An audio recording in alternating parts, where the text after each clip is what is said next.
God. I love my iPhone so much more than I love my Android. I love my Android phone. So, Alex, this week we're gonna go see fucking Pacific Rim, right? That's the goal. Yeah. No, I can't do it this week. I'll be in San Francisco. Oh, God Sorry. damn it! We can do it. I'm about to say, like, how? Yeah, like we'll watch it like same time, and then we'll text each other through it. You'll be watching it on the plane. I'll be in the theater. Yeah. Did you see that? Yeah. I saw that robot kill that motherfucker. Oh, we have to pee. Shit. Text me what happens while I'm in the bathroom. Like Alex is just on his computer typing something. Yeah, Fucking just annoying. writing up an article, being like, "It's more important than you, Craig." That pretty much embodies our friendship. Eh, I'll see that with you when I get back, though. Totally. I said I would. I'll probably see it before you. Yeah, I mean, if you want to see it twice, you probably will want to see it twice. So. Yeah, no, that's the goal. It's a safe bet. I've been excited for this movie for like 2 months now, so. Apparently, a bunch of celebrities are really into it, too. Yeah, But, like, fucking Kojima loves it. Yeah, Kojima loves it. Godzilla fighting robots! Oh. Yeah, he's just like, Sugoi! That's just his reaction. That's it. That's it. That's what I just ran into. No, I'll talk about that when we get to that. That or Pola Pola. Nice reference, Tom Sheen. I applaud you, good sir. You got to see Ryan this week, too. I know! That was awesome. Yeah, that was such a I was great so happy to moment. see him. I don't know. It's so weird. Like I connect with him, though I never see him. It's the weirdest thing. Yeah, He's you like and my him are secret like bro. goddamn blood brothers. It's great. I know.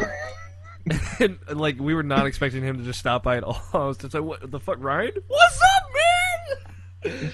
It was great. It's great. Was it? Yeah. Ryan stopped by unannounced to pick up a Rock Band dongle when I was taking the option to work. It was great. Alright, let's get cracking. It is Saturday, July 6th. It is Friday, July 6th. It's And not you're listening. Friday, Evan. You can't lie to them like this. This is like the 30th episode I've told you this. You can't just say it's Friday, July 6th. That's a bold-faced lie. It is Saturday, July 6th, 2013, and you are listening to the Irrational Passions Podcast, episode 136. This is our 3-year anniversary, and welcome to Irrationality. I'm your host, Alex O'Neill, as always, and this week I am joined by Evan the Walrus Wallace here. Hey, I'm here. That was a little delay on that one. Brian Nabashin Jackson is here as well. Hey, Alex, what's your favorite last name? I don't know. You fucked it up, man. I ruined it. I'm sorry. I didn't Look know at what your to shirt. say. Look at O'Neill. your shirt. I know, it says O'Neill 3 times. Greg Blaney is here, the What up? anime man himself. You messed it up. I know. I should have just said O'Neill. I'll just edit it in. Whatever. Hey guys. And then you're supposed to ask me, hey, Brian, what's your favorite video game character? Sonic the Hedgehog. You're supposed to do a high five. Why would you say Brian? You're like telling people Brian now? It's really confusing me. Like, if I ever get like a girlfriend, I won't know what to call you in front of her. I'm still gonna call him Nabashin no matter what. Because I'll have to be like official in front of Girlfriend?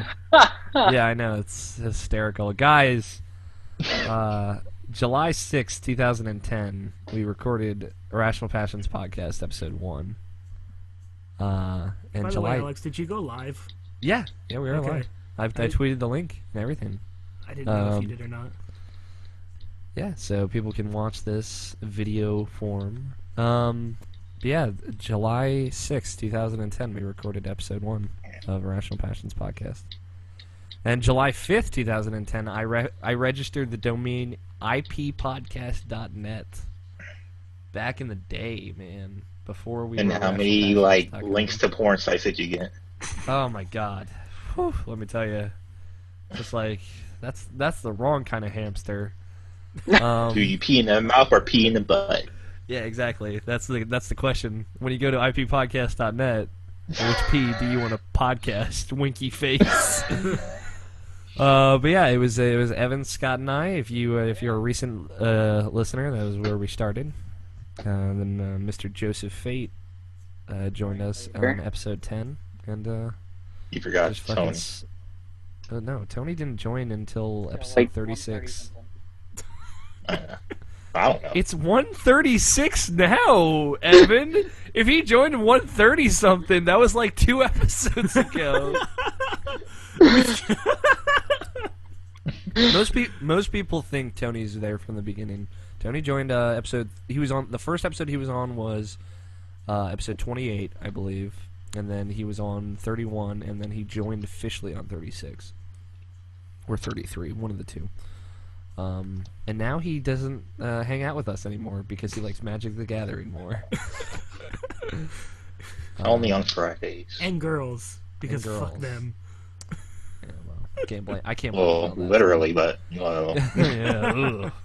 Depends on what you.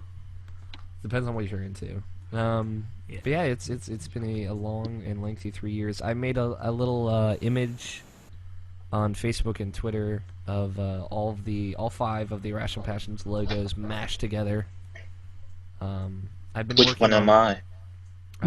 I'm joking. You're the black one. No.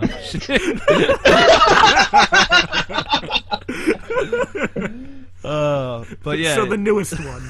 Exactly. Even though technically, Greg, you were the most recent to join. That's true. Like, you're auxiliary host, but Tony's not here enough, so you're basically just taking his place at this point. But yeah, I made a mashup of the 5 logos that we've used in the past, and I've been working on a 6th one, but I haven't been able to like make it into Photoshop. But we'll hopefully have that done by the end of the year. Barrel will definitely help you with that. Yeah, I lost all the Photoshop files for our 5th logo, so I can't like take bits and pieces of that and then make like watermarks and wait screens and break screens for like streams and stuff. So I just want to start from scratch and start making cool stuff again for that. But yeah, thank you to everybody who's been with us since the beginning, which is, I believe, exclusively Mr. Nepp. He's the only listener that's stuck through. We got a whole bunch of congratulations on Twitter. Well, that's because you bring all your listeners to the damn show, and then they become part of the podcast. Yeah. Hey, Mr. Knapp is not part of this podcast. He's part of A this. separate entity. He's part of the family, though, so He your belongs face. to me. I guess. I mean, he was like, hey, I want to write stuff for the site, and then he wrote 2 things and then never wrote it.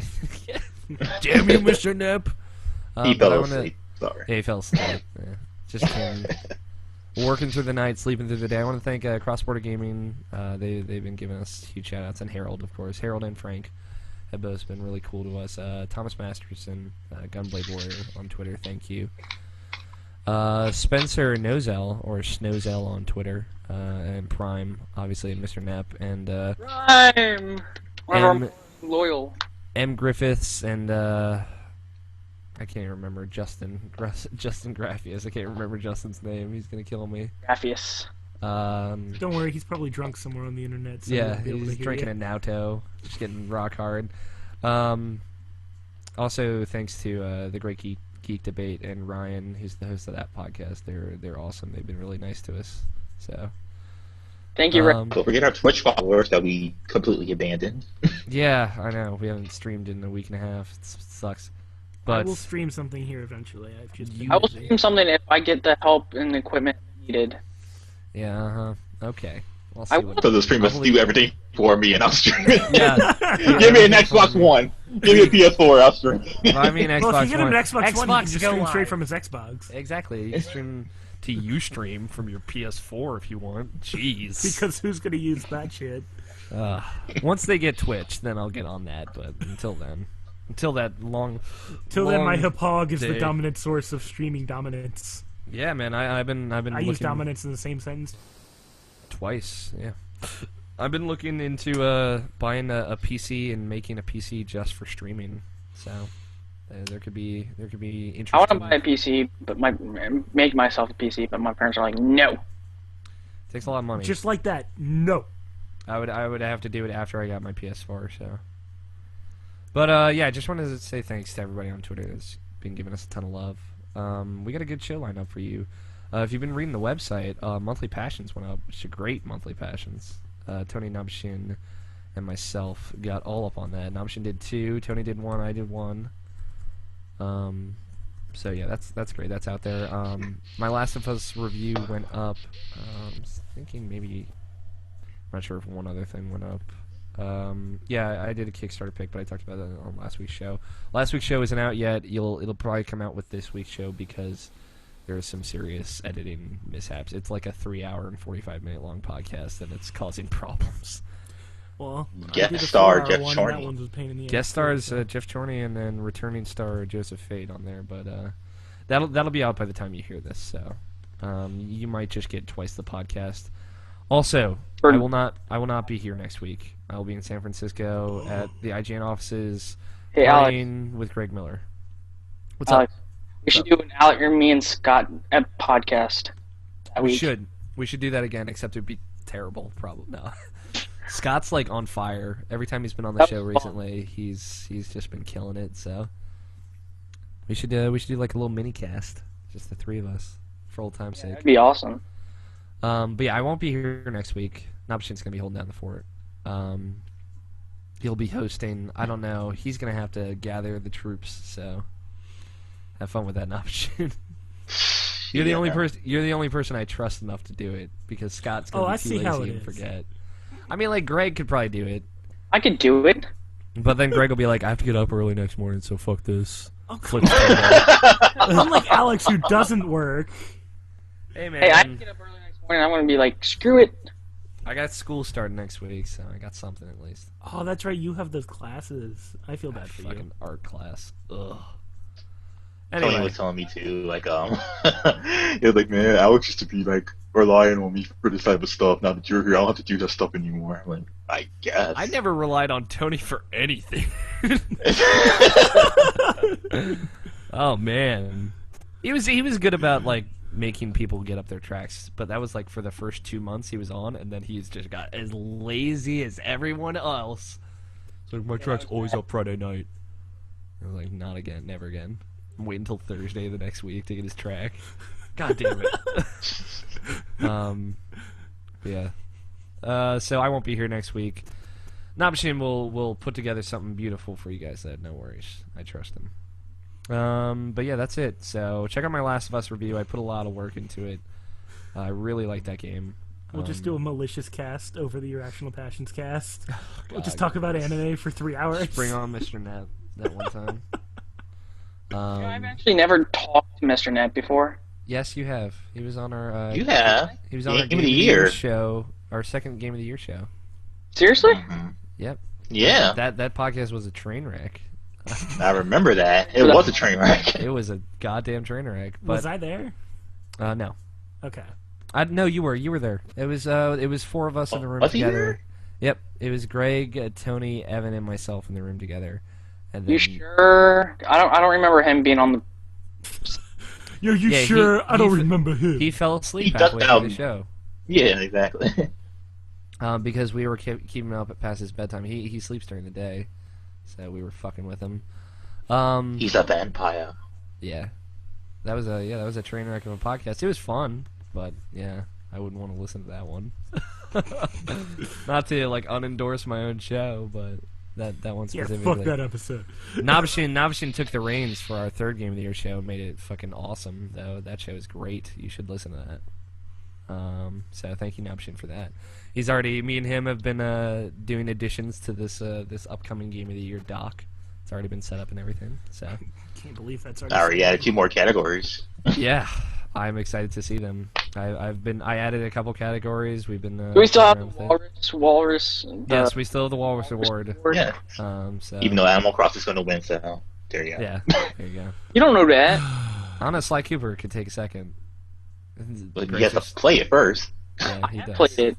Finish it. Game of the Year should be a game that we've all played. Agreed, but that's never gonna happen. That's not how it happens, Greg. But anyway, back on track. Let's skip what happened on our weeks this week, because unless anyone has something very interesting to say, I had a fucking horrible week. So, You I mentioned can't. it 3 times already, so. I know. Well, that was before we started recording, though. So That doesn't count. I don't think so. I think you said like 3 times already. Wow. Maybe. Who knows? I'm sleep deprived. I can't remember anything past yesterday. Do you have anything specific this week, Evan? You said something before the show started. Did I? Yeah. You're like, oh no, wait, I'll save that for the show. I meant Gully, whatever is the bird that Gulliver. was up on your shore. Yeah, I've met him 3 times now. That's an Animal Crossing thing. Yeah. Right. Anyway, Nabashi Man, what you been playing? Oh, we're playing already? Yeah. Okay, I thought that's No week. I said fuck weeks, man. They're terrible. Oh, okay. I'm sorry. I thought it was just you. I thought you were just you. Don't bring your. Oh man. He's just gonna lump us all in with his horrible. Yeah, I'm just gonna assume everyone had as terrible a week as I did because that'll make me feel better about it. I slept for like a total of 8 hours this week, so we're good. Let's go. Greg, how was your week? Good. I went to see the This Is the End with Alex and. Oh yeah, we Evan did and- that. That was awesome. Yeah, no, that's why I was surprised you didn't mention it. That was awesome. Horrible week. That was like the best part of the week. That and the 4th of July. I had a good 4th of July. My 4th of July stunk. I had a pretty good one too because I got a lot of gifts. Really? Goddamn.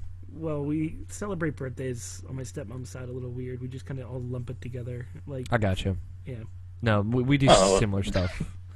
On my side. The Greg had his own religion. Is like, yeah, this is the holiday for me. What the fuck? Yeah, no, we celebrate the great Uncle Sam, Jesus to our nation. Jesus 2.0. They put up a statue of Uncle Sam like wearing a Christmas tree, and they put presents underneath of it. It's great. That's Then 4th we of light July. fireworks off to celebrate. Yeah. They shoot fireworks out of his nipples. All right, I take it back. Greg had a fucking awesome week. Goddamn. Yeah. What did you do for your 4th of July, Namashin? Say what? What'd you do for your 4th of July? Nothing. I was inside. I had nowhere to go. I have no car, so. It's true. Yeah. I couldn't leave my Actually, house. I worked, and nothing happened at work because no one ordered pizzas on the 4th of July. Who knew? But yeah. Yeah, I Nobody orders pizza on the 4th? well, I made Get burgers out of and my hot dogs house. and stuff. So It's all cookout. I'm Yeah. joking. Exactly. I was trapped in my house because there are fireworks that go off like right near me at a lake that's right down the street from my house. So it's just from 7 to 1 a.m. It's a traffic jam literally all around my house. So I'm like, I'm not leaving, and I hate fireworks because apparently I hate America. That's what my brother's girlfriend said to me. I'm like, fireworks are boring. She's like, do you hate America or something? That's her go-to line for that. She's like, how can you hate fireworks? Do you hate America? No, I just don't like the smell of gunpowder, you dumb bitch. Whoa, hey. My Whoa, girlfriend is awesome. Whoa. We talked about Team Meat's next game for like 30 minutes. I'm just messing with you. I'm not serious about it. I know. But yeah, I didn't leave my house, so a bunch of people came over and we cooked some food and got really drunk. I would have been there, but I had other things to do, unfortunately. Yep. I had Okay, Fireball whiskey for the first time. That shit is awesome. Oh my god, I took a shot of Fireball with my dad tonight. It was great. Anyways. It's like a Hadouken. It tastes like a Hadouken. No, it tastes like those like little red candies that you would eat. A Kamehameha. The fireballs? Yeah, the fireballs, like Hot the actual. tamales? Yeah, hot tamales. Thank you. That's the A Gallican. A Gallic gun. Let's shove Dragon Ball Z references to the rest of the show, Just please. until we can't stop. Spirit Bomb? Burning Attack. Yeah, Spirit Bomb, Burning Attack, a Kaioken. Destructo We could go on for like literally 30 minutes. Special Beam Cannon. Wolfing Fist? Oh my god. Volleyball Fist. Okay, stop. Keep going. Don on Bean? Oh shit. Go on, Yes. go. Keep talking. Yeah, it tastes like a hot tamale. It's really good, really sweet. But yeah, I think Yeah, that pretty much sums up the best part of the back. I think it was fun. Fireworks went off near my house. People were yelling and screaming. Riots in the streets. Talked about the week before last. Alex, how were the riots? And then, the riots are over. They just. I know, but how were they? There's just a broken window outside my apartment. It's the best entryway ever. Yeah, dude. No, it's hardcore. It's free runner style through his apartment. Yeah, dude. That's what Zimpo has. That's the rule. You have to free run through that shit. Yeah, that's weeks. Let's talk about video games. I want to talk about video games. Okay. Nabashin, what you been playing, man? My non-existent. Your non-existent list. Stuff I've been playing. Pretty much the usuals. I beat Mass Effect 2. Like I said, that I started Mass Effect 3. Well, I finished all the Mass Effect 2 DLC, and I started Mass Effect 3 again. So I'm happy with that. It. You love Mass Effect. Oh my god. No, and I'll keep on talking about it, motherfucker. I wouldn't have it any other way. Yeah. So yeah. I'm just really happy playing that game again. It is weird. It's weird. I don't know why, but it seems like I'm playing it for the first time all over again. So it's like I'm just really super enjoying it. But I kind of been staying away from Mass Effect for a while. For like the last few days actually, because I got back into Tomb Raider, which was really weird. It was like something I just saw over there. Because it was just like I just remember seeing it. I was like, oh yeah, Alex seen this. I should really play this. And like I'll just play it for like a few minutes, and like I really got into it. I was surprised how much I got into it. That game's really good. I'm surprised how much video games. Not exactly. Not the Dark Souls of video games, except for the bonfires. The bonfires are totally Dark Souls. That's what I was getting at. But yeah, no, I'm with you, Nabashin. It's kind of a game where you're like, this seems okay, yeah, and then you just like really get into it, and you're like, wow, this game's actually really awesome and looks really good and plays really well. Yeah, like the beginning problems I had with it, somewhat, it's somewhat disappeared. Like it's still in the back of my head, but I just try to ignore it because like there is some issues that I have with it, but like it's overshadowed by like how good it plays and how fun the story is, and like just playing through that game's really good. I'm surprised how much I really got into it because I like almost had not that I didn't have no interest into it, but it was like something I wouldn't pay $60 for. Now that I've played it like so much that I would totally pay like $60 for it. So yeah, that game's really worth all the money and all the praise it's been getting so far. So yes. Yeah, no, I haven't even touched the multiplayer, and I played through it, and it was the same with me. Like I played the first 4 hours, I think. It's about a 12-hour long game, and I played that first 4 hours, and I was like, this is good. I put it down, and I didn't go back to it for a while, but as soon as I picked it back up, I couldn't put it down. I wanted to know what was happening next, and I got really into the story and how crazy it was.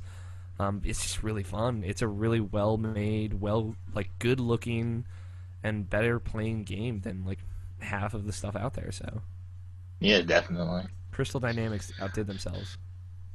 Most definitely. Other things I've been playing, like I've still been going through Grand Theft Auto 4. Like where I'm at in it. I did all the Manny stuff. I really don't like that character. God, he's terrible. Yeah. And I started Elizabeth does stuff, so that's pretty much where I'm at right now for an update on that. Play a little bit more Saints Row the Third. I'm not too far in that. I haven't got to the Tiger in a car yet, so yeah, I'm really still early in that game. That's when the game starts. Not. And other than that, I didn't play a whole bunch of Vita stuff, but like the main thing I've just been playing really is this Muramasa Rebirth. I finished all the Cheesecake side and started mowing Hime's. Yeah, that game's still just as good as it was when I played on the Wii. In fact, a little bit better, I would even say. They didn't. I can't really see like the main difference of what they did as far as like porting it. Like they enhanced it, quote unquote. Really did. I don't really see that other than like the visual, obviously because it looks super sexy on the Vita. But and you can have a jump button now. But other than that, there's nothing really like they added new into it. But then again, when I played Muramasa on the Wii, I only beat Cheesecake side on that side, and I was like halfway through my one he made. So I'll probably finish up her side and like see what new stuff might happen after that. Plus, there might be some DLC characters later on. So yeah, that's pretty much all I've been playing. Cool. Yeah. I'm very curious about Muramasa. And Dragon's Crown, some people have been getting early hands on to that. And Yeah, I can't wait for next week on IGN with Colin's articles about that. Yeah, he said he's been playing a lot of it and is taking up a lot of his time. So I'm excited about that. I reached out to see if we could get a code for that. So I'll let you know. You will be my guy for that. Evan, man, what video games have you been playing? Animal Crossing, and I met this most amazing guy on Battlefield ever. Okay. Well, I met him through. Did he ask you to come to his house and bring candy? No. Hey, you want to play Battlefield in my basement with me? No. He goes 101 in Battlefield. So he cheats. Okay, cool. No, he doesn't cheat. He's just amazing like that. Whatever. I would want to play with some guy who cheats. I like winning. It was amazing. It was so fun. He was really good. Okay. And I went on there. I was playing with him. There's a difference between being good and then fighting people that suck. That's true. No. I'm like way better at Battlefield than I am at Call of Duty. I learn like I usually go like 30-4 in Battlefield and like 1-16 in Call of Duty or something ridiculous like that. So yeah, stoked for Battlefield 4. But it was amazing. It was really awesome because that's the first time I've done that good. Yeah, I'm glad. Did you like add this guy to your friends list? You No, chilling? I really wanted to, but I had to go to bed. Got to.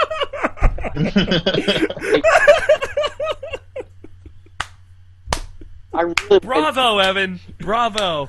I wanted to be friends with him, but I had to sleep. I forgot. I was about to do it, and I was like, I'll do it later, and I forgot. I got you. Oh. You could look at the play history though, Evan, and like add him from No, there. that's what I'm gonna do. Find that guy. Get him on the podcast. Add him to the team. He's a fan. He's a listener. All right, he needs to be part of the crew. That's the way it works. Cool. Anything interesting happened in Animal Crossing? I met Gulliver the first time.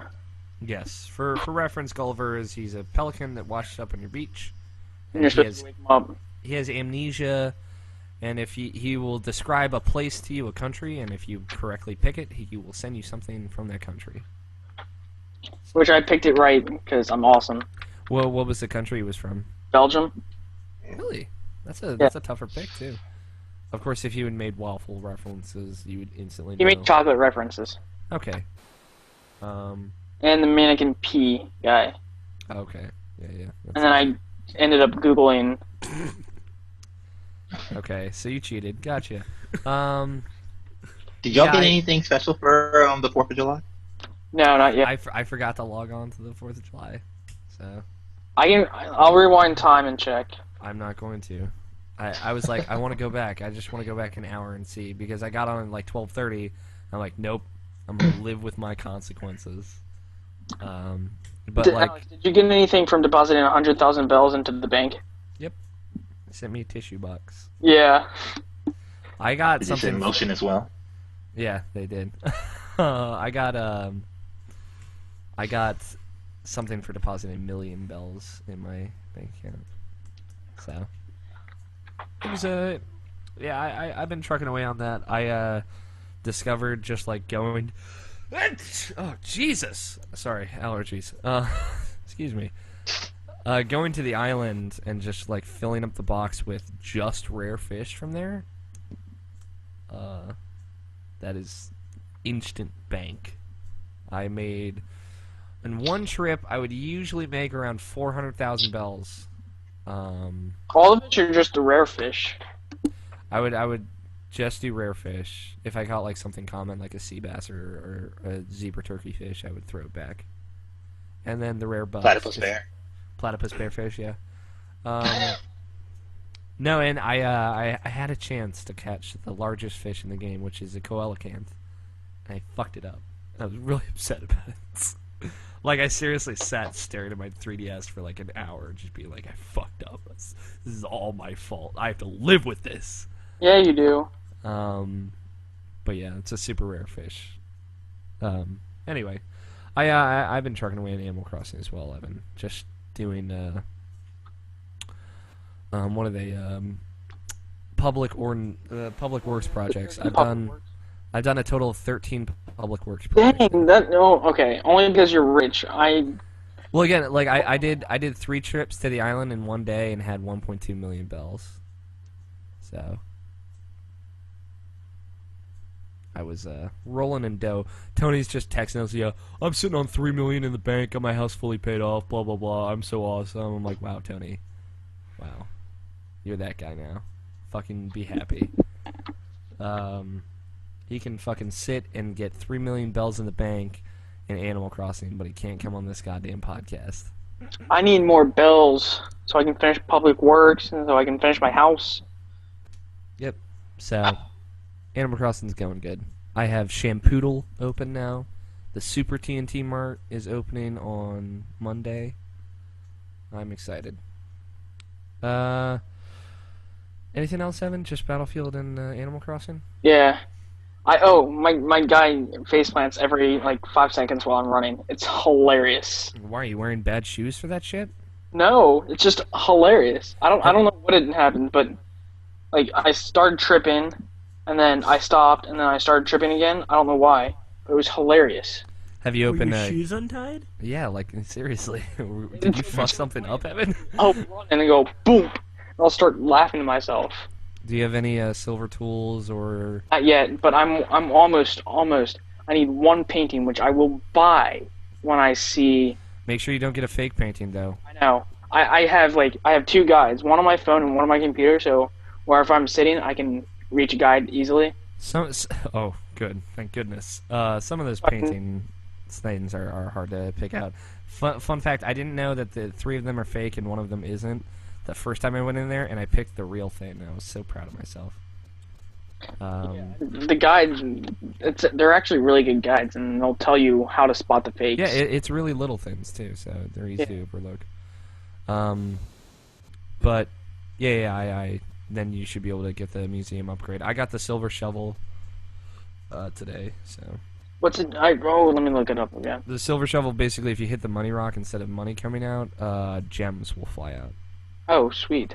So you can sell them for 2 to 4. Have you woken up the guy sleeping in retail? Yep. Cyrus.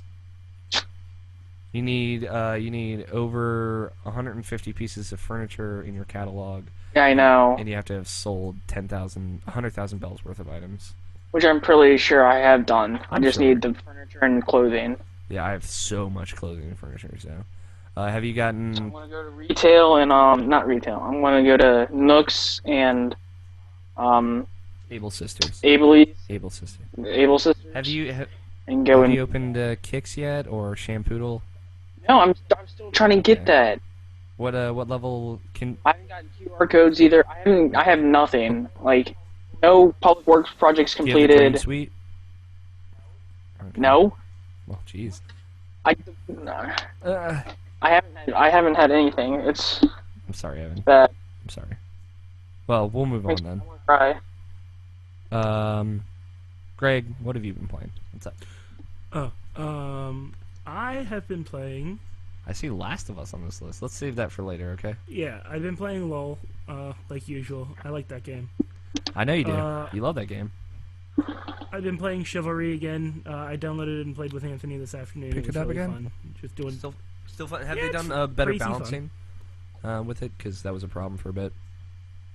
Not really. It's still just bad. I attack, miss, hit you, attack, miss.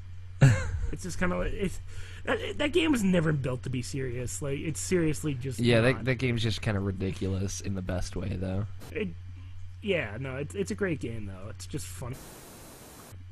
Yeah. Played Civ 5 with you. That was fun. Yeah, that was. Yeah. Brave World comes out in 2 days, motherfuckers. I destroyed Switzerland. Yeah, you did. I literally destroyed him. I took his capital building and I turned it into, what city did I turn it into? Not Las Vegas. It might have been Vegas. I don't know. No, it was Nevada, I think. Or Las yeah, it was Vegas, something ridiculous. I destroyed his capital. That's all that matters. It was great. And then we are closing in on nukes and Will be mine. Evan's lost character will be our next target. War will Germany continue. will be destroyed by Japan. Bismarck will... America and Japan will unite to destroy Germany. It'll be like a retelling of history in a better fashion. Just with more class. And more class and more nukes. Way more nukes. Yeah, so that's happening. Yeah, that was fun. And then I've been playing Skyrim. I it all over from the very beginning because I like that game a lot. This is like the 8th or 9th character that I've restarted in this game. Yeah, I do the same thing all the time, so... Yeah, and so I've just started playing through it. I'm eventually going to get to Dawnguard, but right now I've been playing the Hearthfire stuff, so I've built like an entire house. And now I'm just like going around collecting all the materials that were once useless are now useful, and be like, I need this now, it's on mine. It's mine, I must use it need for my nails house. all of a sudden. What the fuck? Nails? God damn it, now I have to go get iron. Fuck. Yeah. He's like, I need ore. Why do So I need now ore? I'm just like wandering Skyrim, like, where the hell are all these mines? Fuck. Yeah. I gotcha. Yeah, so I spent like 8 hours playing Skyrim. At one point, I'm just like, I must build my entire house now. This has got to be a thing before I can do anything else. Yeah, no, I with the Hearthfire stuff, I've only touched a little bit of it. I've been like kind of saving stuff that I pick up on the side that might be used to build a house. I've just kind of been putting it to the side. You need a lot of that stuff to build a house. It's Yeah, ridiculous. no, you do. You have to. You definitely have to take a lot of time to do it. It's not easy. Yeah, and you at the top of this list, man, you've been playing Last of Us. Did you pick that up? Yeah, I got it as a gift. Okay. Like what? 4th of July. So yeah, Okay. I played it Friday, Saturday. Okay. Did you start the campaign, or have you just been hitting multiplayer? Not campaign. I Okay. am all the way up to the point where you're What in season the are hotel. you in? I don't know how the seasons are divided up. Well, you start in summer, and it'll say fall when you get to fall, and it'll say winter when you get to winter. I'm in Pittsburgh. Okay, that's the later point of summer.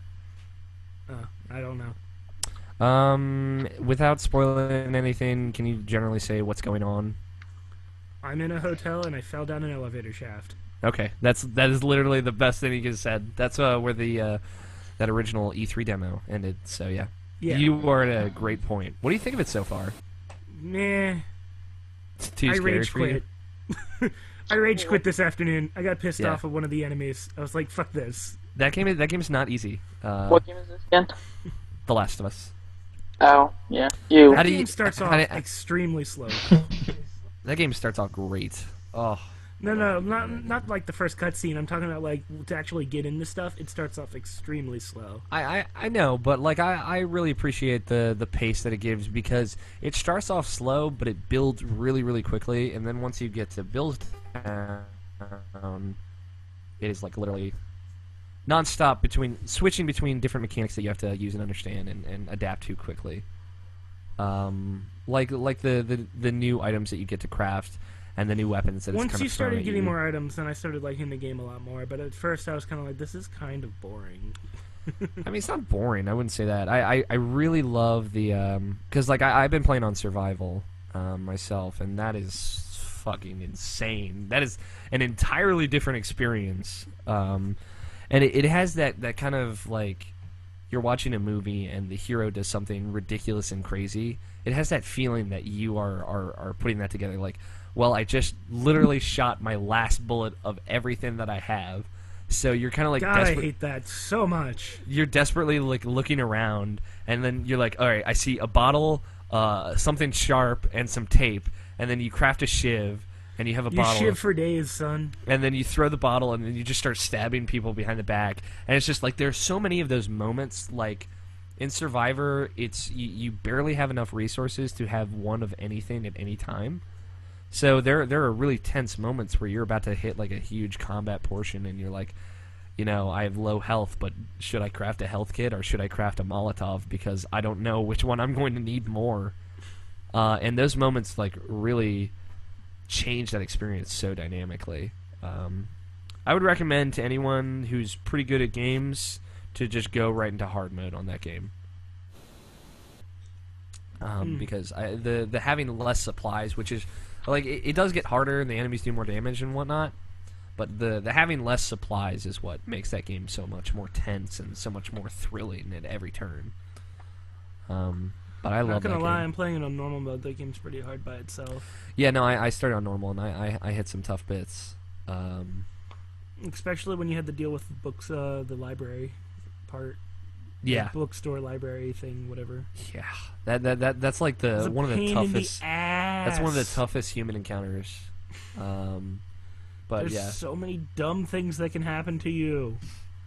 They're not dumb. They're just difficult. Well, like dumb in the sense where like, oh, you see me all of a sudden. Shit.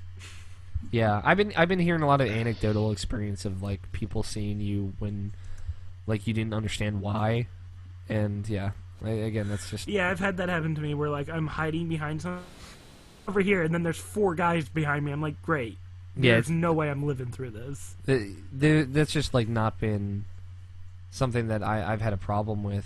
And when stuff like that happens, it's so crazy because I'm just like, oh fuck, what do I have on me right now? I have a nail bomb.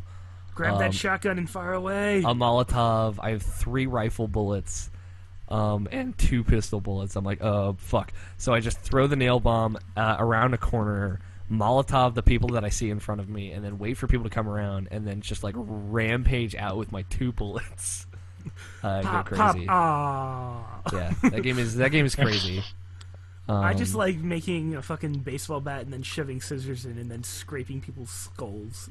Yeah, you should definitely. I would recommend instead of using the sharp objects to upgrade your melee weapons, you use that use them for shivs so you can get into those shiv doors because those shiv doors are super important. So yeah, that's what I would recommend. But are you mostly enjoying it though? I know it's not like you were kind of game for the most part. It's fun in the sense where like you get to find everything and build things. I like that. Yeah. The sneaking part gets a little annoying after a while because you're constantly doing it. It's not like you can just stand up and walk around like continuously. You're always kind of just ducking out of the way of enemies. Well, there is a way to kind of be Rambo in that game, but you have to do it a lot differently. Mm-hmm. You have to save up all your ammo. Yeah, well, you have to save up ammo, and you have to like literally use bottles and bricks constantly. Because a lot of people don't know this, but like if you equip a brick and then hit the melee button, you can smash that over someone's skull, and that's an instant takedown, or it'll take down an unaware clicker like instantly. Really? I didn't know that. That would have helped like forever ago. See, like again, that's something that they don't really tell you because you have to figure it out. And like you can break bottles over people's heads, so you can instantly grab them, and then you can take them out in one melee strike. So you kind of pick up on those things as you play more of the game. However, the dialogue in that game's pretty good. Yeah, it's a very well-written game. And the cutscenes are very well done. I will admit that. It's a very good-looking game. Oh, God, that game is pretty. I just find some of the mechanics a little clunky, that's all. Yeah. I think if you like how the dialogue and stuff works, I definitely need you to give Uncharted a shot. You would love that game. It's Indiana Jones meets video games, and but if I want to play Indiana Jones meets video games, I'll buy Indiana Jones the game, which I already have for the PS2. Yeah, but that game's garbage, and Uncharted's like actually really good. Unless we're talking about the Indiana Jones point-and-click adventures. Those games are great. No. I'm talking about like the PS2 Indiana Jones game, which I played a lot of. All right. Anything else, Greg? Just The Last of Us for right now. Oh, I haven't played it yet, but I downloaded, because I got a $50 PSN gift card, I downloaded Far Cry 3 Blood Dragon. I need to play that now. Oh, yeah, get on that. I finally got that. You will love that so much. I'm excited to see what you think of it. Quick question. I have $39. What should I get? Sly Cooper. That's a good question. No, you wouldn't like Sly. I've already played 1 and 2. So. For your PC or PS3? PS3. Tales of Grace's F is like $30, $35. I don't know. You might like Tales of Grace's F. I've been looking through there looking for another JRPG to play. Like, it's really hard to choose which one though. Like, really. I don't know about that Nabashin because he got really into Hatsune, or not Hatsune Miku. Hyperdementia. Hyperdementia. That's a super hardcore JRPG. That's true. And I think Greg, you would really, really like the Tales of Grace's combat. It's fantastic. So, I don't know. I'll think about it. We'll think about it for the rest of the show. I'll get back to you. Okay. Okay. That's a good fucking question. I'll put that out on Twitter as well. Okay. So, Mr. Neb, as for me, all the JRPGs. $30 buy them Neb's just all. like, buy all of. Just download Miku songs from the Japanese PSN that you can't play. Just get Project Diva F when it comes out and save my money. I just saw someone say on Twitter, putting it out there, I think Persona 5 will be on PS3, Vita, and Wii U. Which that just confuses me. PS3 and Vita, definitely. Wii U? I doubt it. It's weird how you're just now becoming the hater of the Wii U. I don't hate it. It's just like I mean, not like a hater, but like you like almost any chance you get a chance to stab it, you take a chance to stab it. Yeah, well, it's like fact of life, man. That system is not selling, and people are not going to put games out on it until it sells. So, I would love to see Persona 5 on Vita exclusively, though. That would be awesome. But yeah, as for me, Greg, to respond to you asking me what I've been playing. Thank you, by the way. I played a bunch of Animal Crossing. I mean, I pretty much hit on it. I'm on a steady pace. I only like I say before, I only play like 2 hours or so a week, or 2 hours a day at most. Seriously? Yeah, I just unless I like. I need bells. Well, if I'm gonna like sit there and spam the island, I'll play for like 4 or 5 hours. But I'll do that like while I'm watching TV or anime or catching up on something. So it's just like a little easy background noise. Or podcasting. Yeah, we're all podcasting. What Evan's doing right except now. not. I'll do it like while I'm listening to podcasts, but mostly or while I'm editing the show. Animal Crossing is great to play while editing the show, I will say. Because you can just put it down whenever, and I can like make a quick cut or something. But yeah, Animal Crossing, just lightly playing it. It's not eating my life. Like somebody. Tony. I've been playing The Last of Us. I've beaten it for the 3rd time now. Christ. Yeah. Wait, honestly, I don't know. I've beaten it on survival difficulty, which is the hardest difficulty. That shit is crazy. The last encounter, which I know fucking Greg is gonna hate so much too. The last encounter is really different than anything you faced before it, and they throw new stuff at you like really quickly. So doing that on survival was literally I had to use absolutely everything at my disposal to get through to it, which was really satisfying when I got through it, because it felt more like a puzzle than it did like an enemy encounter. Because I'll say you're up against really tough enemies, so it's like you can't go at this head on. You have your bombs, your Molotovs, your smoke bombs to cover you up, and you have to use everything that you've got in the cleverest ways that you've thought of. And playing that game on survival made me feel like I was really clever, kind of like Portal 2 puzzles made you feel really clever, because they're tricky, but not so they're not too tricky that they feel impossible, but they're tricky enough that once you accomplish it and beat it, you feel really like entitled and proud of yourself because of it. So Last of Us, like a lot of the combat stuff, when you're using everything that you've got, it feels like that, which is really awesome. Clickers for days, son. Those clickers, man. Oh, God so, damn it! I've died so many terrifying. times by those things. Yeah, no, I died. They're so dumb. I died why can't I punch times. them? Because, dude, they have armor on their face. So annoying. Like you'll be fighting a few guys, and then a clicker will show up, and then you're just like, great. Now I have to run away from everything I was doing. Anytime you have multiple clickers, man, this is my advice: just burn it, kill it with fire. I found that out the very easy way because they run into it. Yeah, because they can't see it. So yeah. that's the best way, man.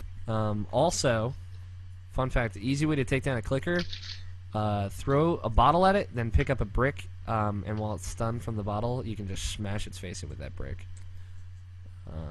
So try that in the future. That might help. Explains why there's so many goddamn bottles and bricks everywhere. Yeah, dude. Yeah, I used every single bottle and brick ever when I played through on that survival difficulty. So they're clutch. Yeah, but playing on survival is a really satisfying experience. So like I said, if you're playing it and you know what the fuck's up about video games, I would just say go right into that on hard. The thing about survival is you don't have listen mode, which I barely use as is. Really, man, I used to using that constantly. It breaks that game in the best way. You should use it more, Greg. Maybe that'll make things easier. I use it like after I've died once or twice. I'm just like, okay, where are these people? But I try not to use it because I just don't. See I mean, like it's really useful, and that's why they give it to you. But when you don't have it on survival mode, it is like a whole nother thing. I felt like I was actually using my senses and like listening, like just as a player to like little creaks and sounds of people talking and coughing and stepping quietly on stuff. So it was awesome. But yeah, Last of Us is really good. I beat it now for the third time on survival. I beat it on normal, New Game Plus, survival. I'm about halfway through Survivor New Game Plus. I think I'm in halfway through the fall. So I'm making good progress. Hey, look who showed up. Tony showed up. So Tony showed up, so we're gonna take a break, bring Tony into this, and we'll talk about some news and do our half-year game of the year. So we'll be back in just a little bit, guys. Hey, Tony. Give me one second. I want to change another shirt. No, I'm not. I'm gonna. God damn it, Evan! I don't care about your Animal Crossing. God. It's really hot. That's all. You're talking about real life. Okay, that's fine. I just And now my internet's going to shit. Yeah, mine too. Oh, it's just, I thought it was just mine that's going terrible. It's been terrible No, for like the mine's last been few shitty minutes. for the past like 3 days. Oh, okay. one of the most satisfying things in The Last of Us, Alex, is just bashing people's heads in. Yeah, dude. Shut up, Greg. I'm That game is so not violent. ready yet. Like anytime you're just like, oh, here's a guy. That game is so I violent. to make bells. I have a Tony, do you thousand. have Audacity open? Hold on. Let me make sure that my internet's not just maybe shit. Okay. I got 3 bars in here. Lucky Bamboo Dude. or Punch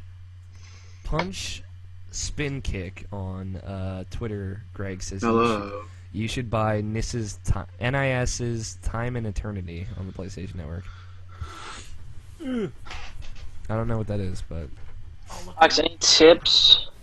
Making My bells. PlayStation's on, so I'm just gonna go and play a sim.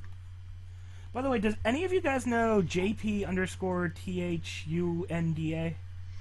no. No. Okay, well, for whatever reason, he friend requested me, and I have no clue who he is. Oh, this game! Yes, you should buy this. I don't know what it is, so give me a second. It is like Anime the video game. So a type of dementia? No, it is like actually Anime the video game. Oh, that one! I know what you're talking about. You know exactly what I'm talking about when I say it that Yeah. way. Yeah. I remember seeing the trailer for that. Like, oh, that looks really cool, but Yeah, it looks like a cool I thing, but I wouldn't play probably wouldn't like it. yeah, exactly. But yeah, Greg, you might actually like it. I'm looking it up right now. Give me a second. Stupid PSN has to load. Yeah. Man, it's Yeah, almost no, like I'm watching. we were doing this show so long ago when my internet was still shitty. Are you good, Tony? Everything sounds like you're coming through like a robot. Cool. I'm giving Lucky Bamboo the fucking biggest props on Twitter. What is? How do you spell the game? Time and Eternity. Okay. Okay. I thought you said NIS for whatever. Well, it's NIS America's Time and Eternity, but it's just called Time and Eternity. No, NIS. Yeah. You say NIS. I say NIS. No one understands what I'm Nobody saying. says NIS. Exactly. No, nobody knows what you're talking about. Exactly. It's Well, NIS. like I Time. said, I'm the only person that says NIS. You said time and. Time and Eternity. Okay. What's with you and acronyms? Oh, FLCL, okay. That was everybody else! Is it all one word? No, it's 3 words. Time, the and symbol, eternity. Oh, or well. At, yes, the and symbol. Alex, What the hell am I? What's Oh, up? that one. What's You up? can get an alcohol lamp. I should refill my drink. I'm not drunk enough right now. I don't feel anything except for You can get emptiness an and tiredness. alcohol lamp from Nook's Junction, the Nookling shop. If you do feng shui. You still have Nookling Junction? No. I have the TNT. I'm getting Super TNT today after tomorrow. I'm fucking stoked. It's not coming up when I search for it. I don't know if it's even out yet. Yeah, I think that comes out next month. Well, then how am I There supposed to you buy go. something? Dude, I could get you a review code for that shit. I just got my whale shark. My yeah. my NIST guy keeps emailing me about it. I'm like, I don't really know about this game. Oh, get me this guy when that comes out. Oh, yeah, no. I will play the shit out of that game. I can get you literally any Disgaea game ever. They email me I about. fucking love this guy. I know they email me about Disgaea and this and other weird NIST games. Just like when they announced like the 3 new JRPGs that they're importing, and it was like, what the fuck? They're both like. It was 3 released in a new. Oh, it's not released till July 16th. Fuck that. Okay, so Okay. I'll couple look weeks for from I'll look for a code. That's like forever away. A week from now. Not exactly About a out week yet, but from very tomorrow. soon. Says Lucky. Oh, Man. great! Did you ever get Kuni? Nah. You should get that. Maybe That's I- $40 you, on you were PS4. interested in that. I was interested in I don't know it. if it's on sale. I'm just. I don't know. Yeah, I Then don't again, know you could about just that borrow $40. it instead of Like, wasting your after money. hearing you guys talk about it, you're like, yeah, it wasn't that good. No, I really liked it. I don't think you would like it as much. Fuck you, Harold. Rock Band Blitz. I know Rock Band Blitz and God DLC. damn it. I don't care. I don't need more harmonics in my life. God damn it. Yeah, dude. Yes, you do. You just need all the Needs Fantasia. more harmonics. All right, Tony, do you have Audacity open, Tony? Yep. All right. You ready? Is your body ready? I'm...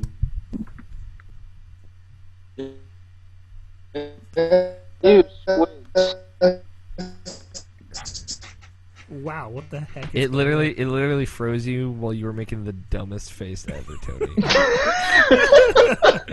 Yeah, it was like literally like, I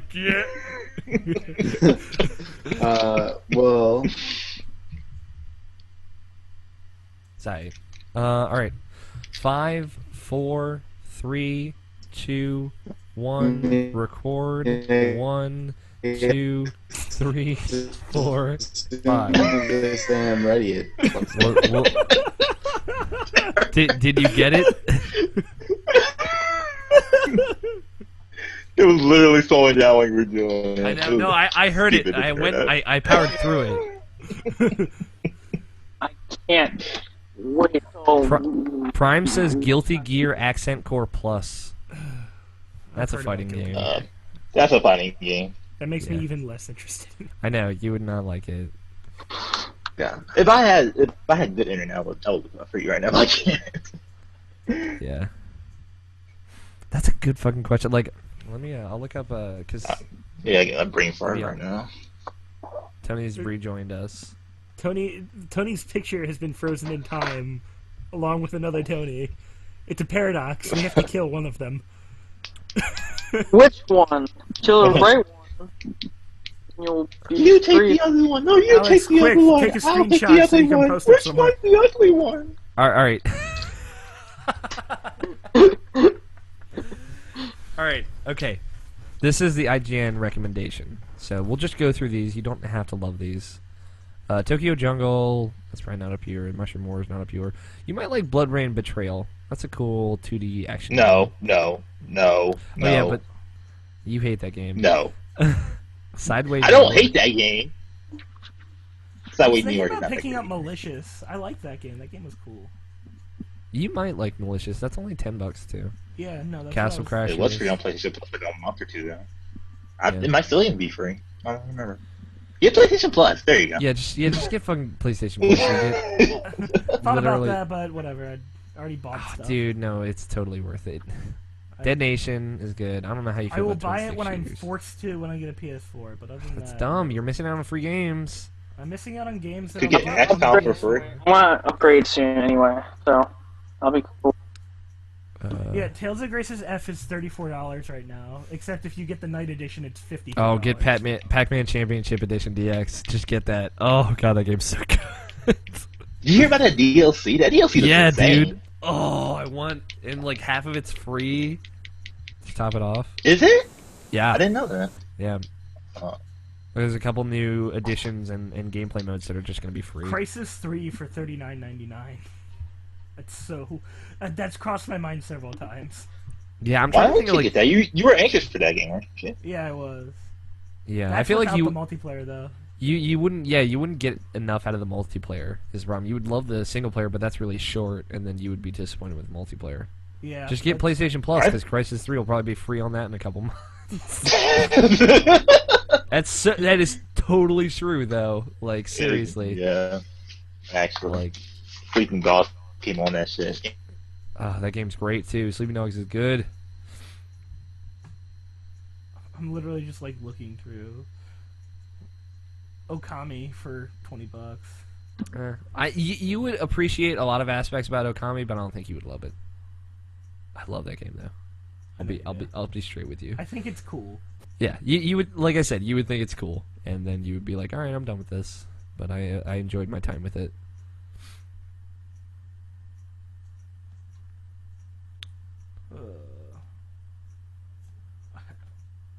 Hyperdementia, that's there, of course. Yeah, of course. Malicious. I'm gonna go for sell my $10. fruit if anybody wants to open their. No, that I don't one- know what's happening with Tony. I Record of war. think Tony's done. It's like fuck it. I hate my internet. No, machine's Sick. just using it all. He's gonna He's come in the sucking it Nobshin's up. room. Nobshin's frozen right now. Oh, well, Tony went to go set the modem. Yeah, I think they want to reset the router, so we'll give him a Modem second. router. I'm gonna go take a piss real quick. You keep looking at games, Greg.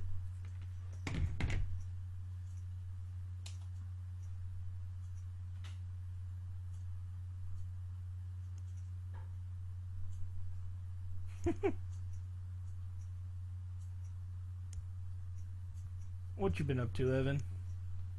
Yeah. Trying to make money, that's what I've been trying to do. I like how your answer was meh.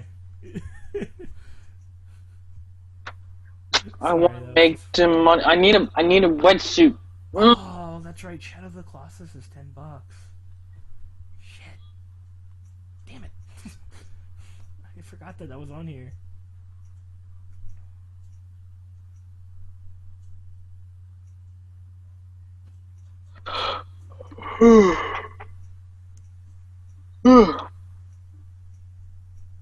I need some perfect fruit. Guys, I'll be right back. I'm gonna take a shot. Oh, okay.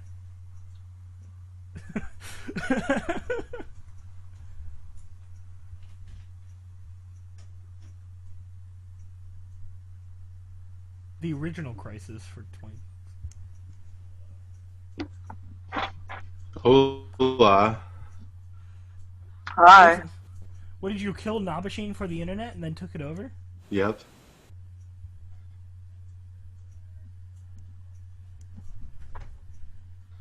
It required a sacrifice.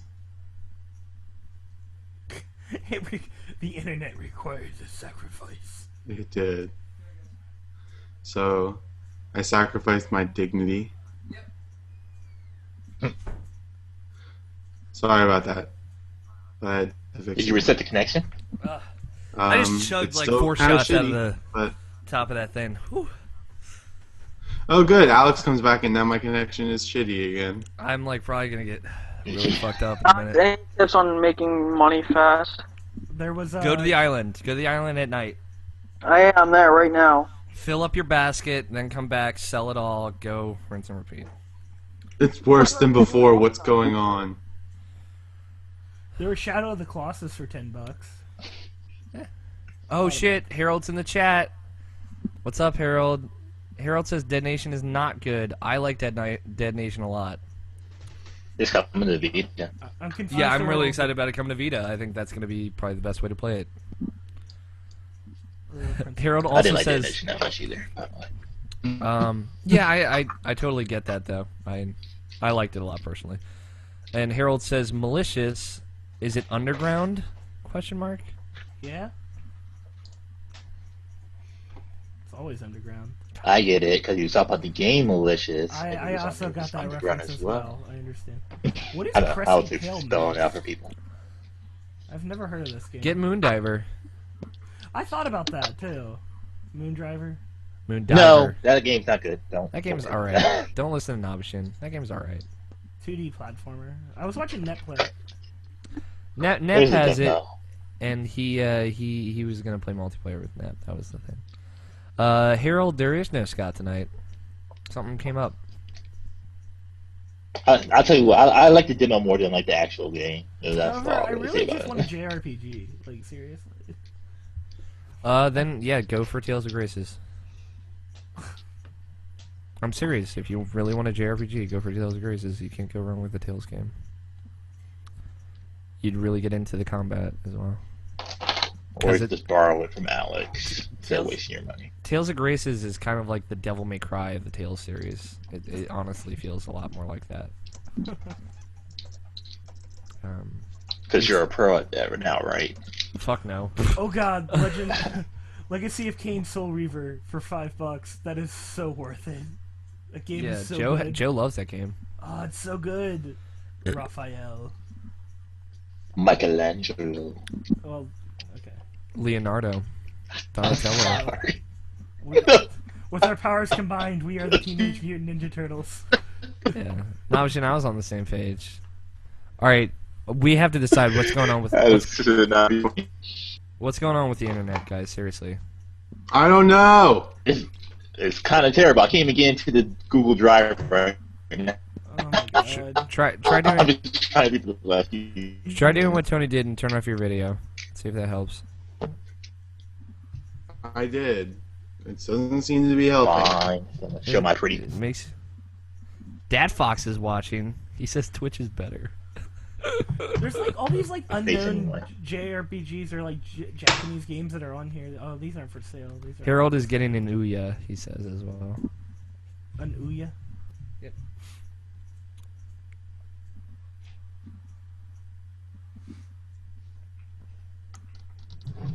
Okay, that confused me for a second. It said Destiny, but it was disc only. I was like, wait, Destiny's not out yet.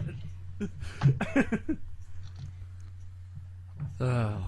That really threw me off. Hello? Hey. Wow, now machine drops from the call and now I can hear everything again. Yep. You guys are fighting over the internet. It's Fighting gonna go to bandwidth. shit again, watch. Hey, what's up, Nobishin? Hello. Did you unplug your camera? Yes, I did. Alright. You got Tony? that big black logo. Tony, get your Audacity ready. For some reason, everything seems fine now, so... Let's work it. Are you I ready? want to put my picture there. Go up to the top where it says a little video and says turn off. Hit turn off camera. Okay. That should do it. Yep, there you go. Yay. Good to go. Dust. You and fucking old Snake right there, Yeah. Buddy cop. dude. Big and black, old and black. Hey! Yeah, like I'm seriously anticipating getting a streaming PC just so I can give you and Tony my Hapog, so you guys can start the Big and Black series of streams. Hey, you whore. Alex, you whore. Okay, are you ready? I guess so. 5, 4, 3, 2, 1. Record. 1, 2, 3, 4, 4, 5. penis. Okay. Yep. All right. That sums it up right there. Yeah, pretty much. I can't find my cable, so we're not going to come back with the news bit or the sound bit. I'm sorry. Hey, Alex. So, Dude. Did you finish Last of Us Platinum yet? Nope. God damn! I'm really close. Like I'm really close. You better He'll finish. give us the game before he goes to San Francisco. Yeah, I'll let you guys have it for when I'm gone in San Francisco. You better. I will. That's fine. I'll I will come have, over there right now. I will have like literally all but 2 trophies then, and those are multiplayer trophies. I'll get them over time. So you guys should be able to mash through that story the weekend I'm gone. So I'll be gone for 4 days. So, That's gonna be a hard master. dude, it's a Game's long. fucking hard. It's hard and it's long. All right, we're coming back. Like my penis. Hey guys, let's talk about some news. Tony. Hi, Tony's here. Oh fuck, guys, Tony's here. What's up, Tony? How's Animal Crossing? It's crossing with some animals. You have not been on the show since Animal Crossing came out. What do I you know. think of it? It's real good. I know you fucking love that game. I made like millions of bells. Yeah, you're rolling in dough. What's your secret? Share it with the world. It's super easy. All you have to do is know people on Reddit and then buy fucking turnips on Sunday morning. Because there's this thing on Reddit where every day in the morning and in the evening, people will post how much turnips are selling for in their town. Okay. And then and typically by the end of the week, someone has like either over 200 or over 600 that the retail's buying turnips for. So I make all my money by spending a couple million bells on turnips on Sunday morning and filling up my entire storage. Like, you know how you can open a cabinet and then there's like all those slots. You fill each one with 1,000 turnips, and then you wait, and then you go to someone's town who has super turnip prices and you sell them all. Yeah. Okay, that's smart. Which is what I was trying to get all of us to do, and then we didn't do it. So I You never texted me about it. I would have totally done it. We have an Animal Crossing text-in thread to be specific. Yeah, I can't use that. But Tony can't use it because he has like a different texting app on his phone, so it's all complicated. But yeah, no, that's a good idea. We should do that, Tony. Me and you right now. All right, I'll make a subreddit for us. Okay, Irrational Passions stock market. There you Actually, it takes like a minute. I can do that right now. go. I just pressed Chrono Trigger on the PS. My screen name is Pedalwood. I just I'm gonna let people know who are listening to this. I'm probably gonna be really fucked up by the end of this podcast. I'm not gonna say why, but if you watch the video, you'll know why. But let's talk about some news. Tony loves Animal Crossing, and he knows the secret to the stock market. You're not gonna ask him about his week? You're terrible. Yeah, well, he wasn't here for that part, so. Yeah, I did some cool shit too. So fuck off. Yeah, I guess, yeah.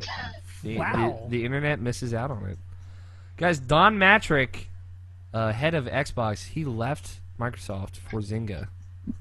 Well, your but- career's screwed. But get this. He got a $4 million signing bonus. He gets $1 million a year in salary, and he has up to $4 million in stock options. So, he did the fucking smart thing. So anybody thinking Don Matrick's stupid for leaving Microsoft, or he got forced out, no, guess what? He fucking likes money, just like everybody else. Except for the whole part where Zynga's just gonna crash and burn in the next few Zynga months. is not as bad as most people think they are. It's as bad as Nintendo was bad.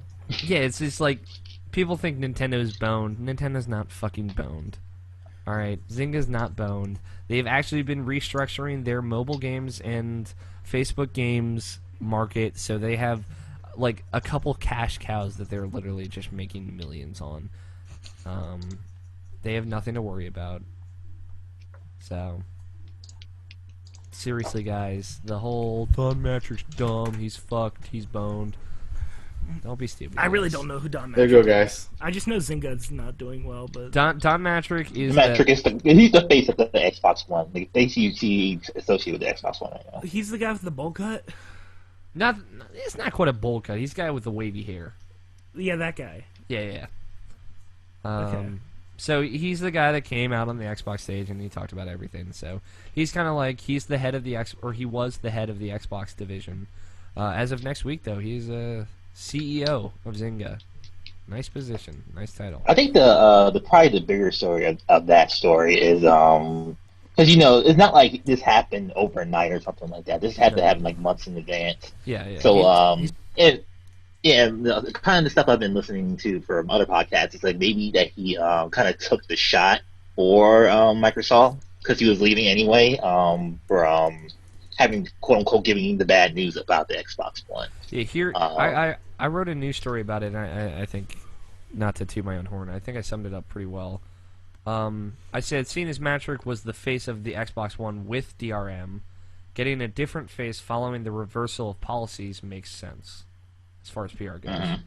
And that literally, I think this is a good thing for Microsoft, because now they can pull in somebody who's going to be, hey, Xbox One, things have changed, we are for gamers, by gamers, and they can have... We're a company that listens to you now, so this is why we have this guy in front of you talking to you now. Yeah, they can have this new guy that represents only an Xbox One that does not support DRM.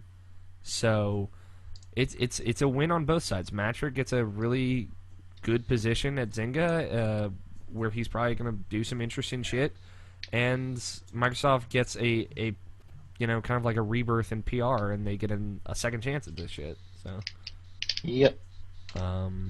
It's a win on both sides. So I think a lot of people are overreacting to this, but of course that's like literally everything. It just continues like this crazy train of fucking insane console generation news happening. And go ahead. Going a little bit off topic, but like as far as like advertising right now, what have you seen most right now? Because I'm a person who doesn't watch TV, so I haven't seen that much. But like as far as like watching stuff on the internet and like having this going to sites that I don't have the ad block, because I support the sites that I like. I don't ad block them or whatever.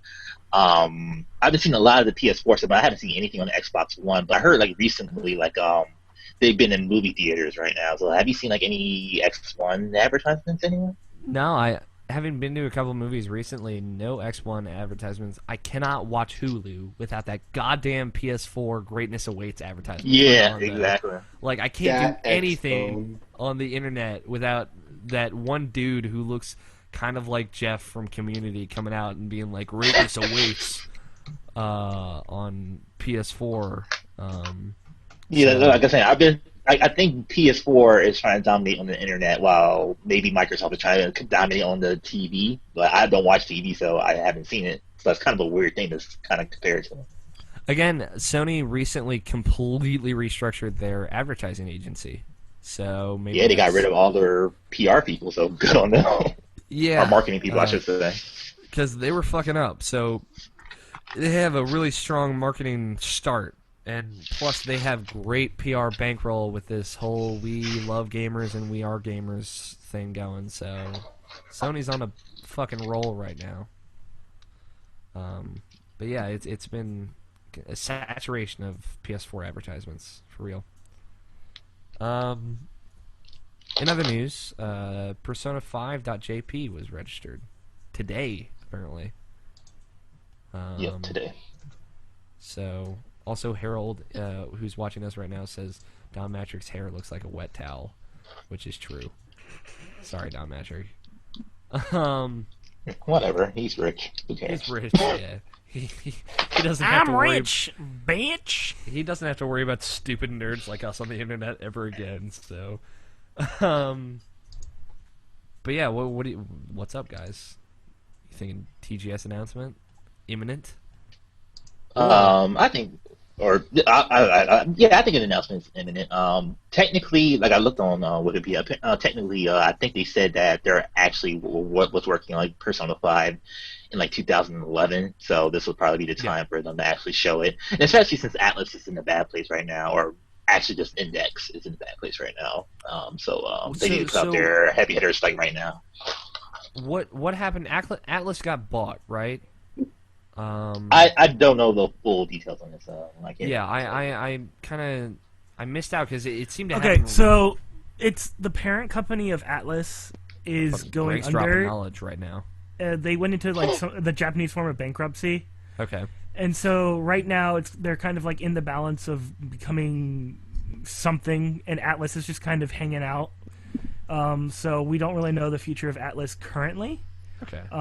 So I'm kind of scared only because Dark Souls 2 is owned by Atlas. So no, it's owned by Namco now. No. Namco really? Bandai. Yep. Yeah. I didn't know that. Yep. Okay. They own Demon Souls. No, they don't even own that. Yeah, Sony Demon owns Souls. Demon Souls. Yeah, you're right. Namco Bandai owns Dark Souls and Dark Souls 2.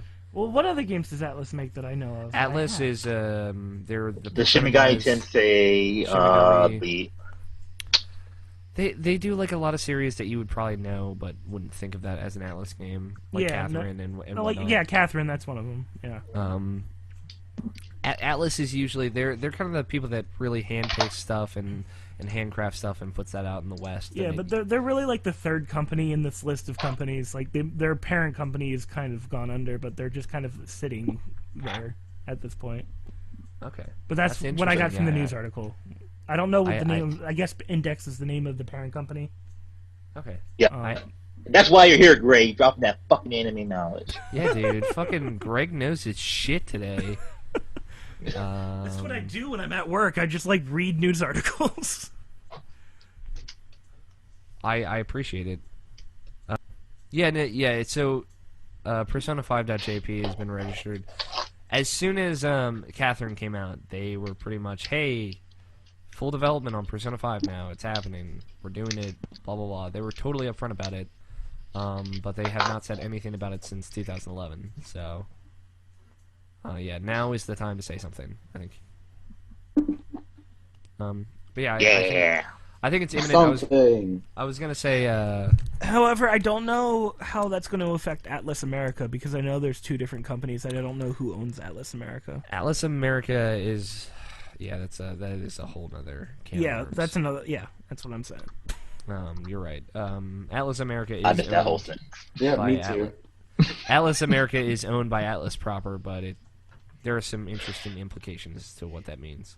It's weird. Like, Alex talks and it's fine, but then Greg talks and I lag to fucking shit. You just can't understand Greg's IP address. That's what it is. But yeah, I was thinking that maybe Gamescom could be an announcement area for Persona 5. I know that wouldn't make as much sense as TGS, but it's possible. Persona is their best series outside of Japan, so who knows? We'll have to see. Gamescom is in August, so we will know soon.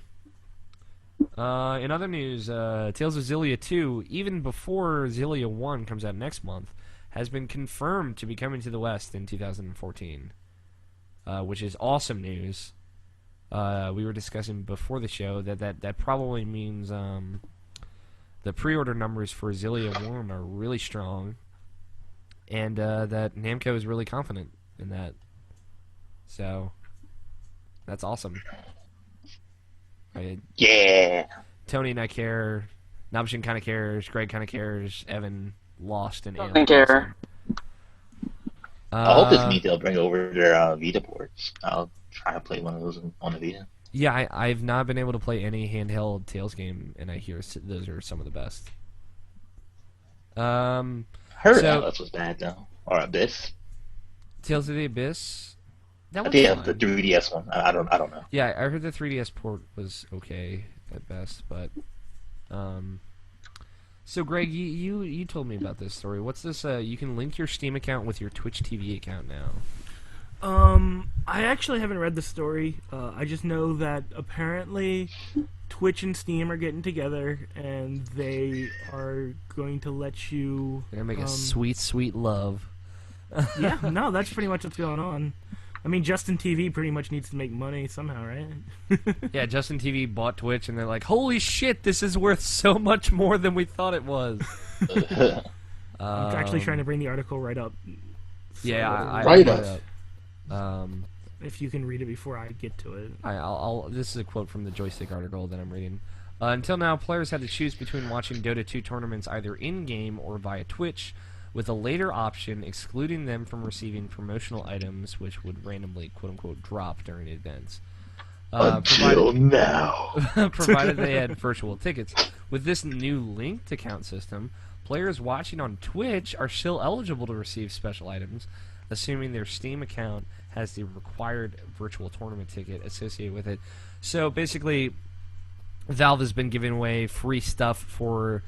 at this time at least, Dota 2, if you watch Dota 2 and are watching a Dota 2 stream through Dota 2, you have like a chance to get a loot drop or something, as long as you're within like this ticket crowd. But now you can just be watching on Twitch, and if your Twitch account is linked to your Steam account, that still applies, so you don't have to be logged into Steam and into Dota and have the client open to do all that. So I think that's like literally Valve just making more and more money, but this could expand to, you know, more bigger, broader things like more ticket and loot drops and trading card stuff that Valve has been getting into with Steam through Twitch streams. And also, you know, maybe at some point you could stream directly to Twitch via Steam without having to leave the client. I mean, obviously that's the goal, but... Yeah, I mean, I can already test that War Thunder is doing that right now. They're already streaming through Twitch. Yeah, they're already like in the beta of that. Yeah, so I mean, it's only a matter of time before Steam decides to integrate it to all their games or any game. So that's fun willing fact: to use it. DatFox and Harold are watching us right now. That's DatFox89 on Twitter and at USFHBomb on Twitter. DatFox says Nintendo will never be boned. This is from way earlier. People always throw money at them. Mario's and Zelda's, which is totally true. And Harold says Greg knows shit. Tony stunned, which is 100% true. This story I haven't read too much about, so I'm not gonna bring that up. But yeah, that pretty much sums it up for news. The biggest thing, yeah, is Metric leaving Microsoft. That kind of came out of nowhere on Tuesday. So, but yeah, it's we're in July now, month 7 of the year. So we are halfway through the year, and as we traditionally do since episode 8 of Irrational Passions, our half-year Game of the Year show, I guess this would qualify, where we look at the games we've played so far this year, and we pick out, right now, halfway into the year, what is our Game of the Year? And some people sent in emails and sent in some tweets about that as well. So, who wants to kick it off? Who's got a Game of the Year so far? I'm curious. My game of the year so far is Animal Crossing. So that it's already stolen your heart. Do you think it's going to stack up to Battlefield and Call of Duty? No, not for the Walrus Award. No. Well, the Walrus Award. Let's be real here. The Walrus Award is for games that are not Battlefield or Call of Duty. So we're talking about or Minecraft or Assassin's Creed. So we're talking about Sly Cooper, Animal Crossing. We have 4 games picked out, an option I do.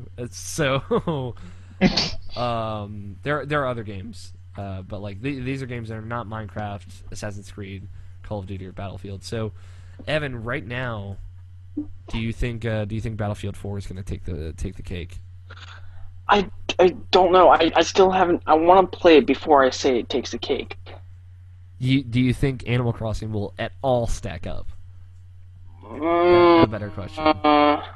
You can stack fruits, man. Come on. Yeah, dude, you can stack fucking fruits. We've literally changed everything. I don't know. I don't know, Evan. I can see you flipping on. I feel like Battlefield 4, the multiplayer, is gonna win your heart. I don't know. Talk about the Walrus Award, man. Yeah, Walrus Award wise right now. Evan, what's higher on your list right now? Sly Cooper 4 or Animal Crossing? I'm asking the tough questions. You know it's Animal Crossing. You know it is. Look at all that time you put in that shit. You barely played Sly Cooper. Yeah, you didn't even get through chapter 2. There are fucking 6 chapters, and you couldn't get through chapter 2. I'm almost done the game. All right, where are you? Huh? Where am I? I'm on the last one. The You're in Arabia. Okay. The sand area. Yeah. The hippo guy. Oh, Murray. Oh yeah. Okay. Yeah. Girl, the hippo guy. The elephant, whatever she is. The Carmelita. The No. elephant. Oh. The elephant. Okay.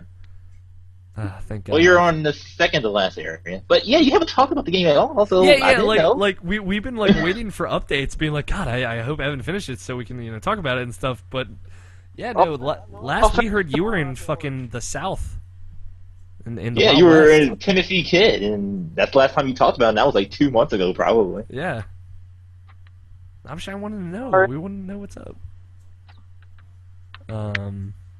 So do you think Animal Crossing beats it out, though? I'm serious. For reals. No. Really? You're going to say Sly Cooper over Animal Crossing for the Walrus Award? Yes. Right now. Okay, so far. All right. That's pretty big. That is a big deal. Sly Cooper's really good, so that's a good thing. Greg, man, I'm curious. What would you say right now is your game of the year? Where we're at? Do you even have to ask? Yeah, I do. I can't. I feel like there are a lot of varied options. You've played a lot of different stuff this year. You played Hyperdementia. You played a lot of DMC. A lot of stuff that you really loved so far this year, and that I have also played and also really liked. So I could totally understand your point of view. Yeah, Devil May Cry is my game of the year right now. Really? Okay, I think that's probably what I expected the most. That game is really fucking good. Yeah, it is. But yeah, no, Devil May Cry is awesome. Well, going into the latter half of the year, what would you say you're most looking forward to? That's hard because there's a lot of new games coming out for the consoles. Yeah, like that's the big thing. I would say, judging Probably from, Watch Dogs for you. Yeah, I was gonna say, judging from your hype meter, I would say Watch Dogs. Watch Dogs, and then for I'd say this coming well, I don't even know if those games are coming out, so I won't even say that. Go ahead, say what. I was were you gonna say thinking? Division, but that game's not. I don't know when That's at coming least out. 2014. Yeah, that's why I wasn't gonna say it. So yeah, Watch Dogs is definitely coming out sooner than that. So. What about Battlefield? How are you feeling about Battlefield? I know you're really impressed with it. I'm more impressed with it now because they've added things that I wish that was in 3 that they should have done originally, but they didn't. Agreed. And it's more interesting now, but I'm still skeptical of what we can get out of it. That's the thing. Yeah, I agree.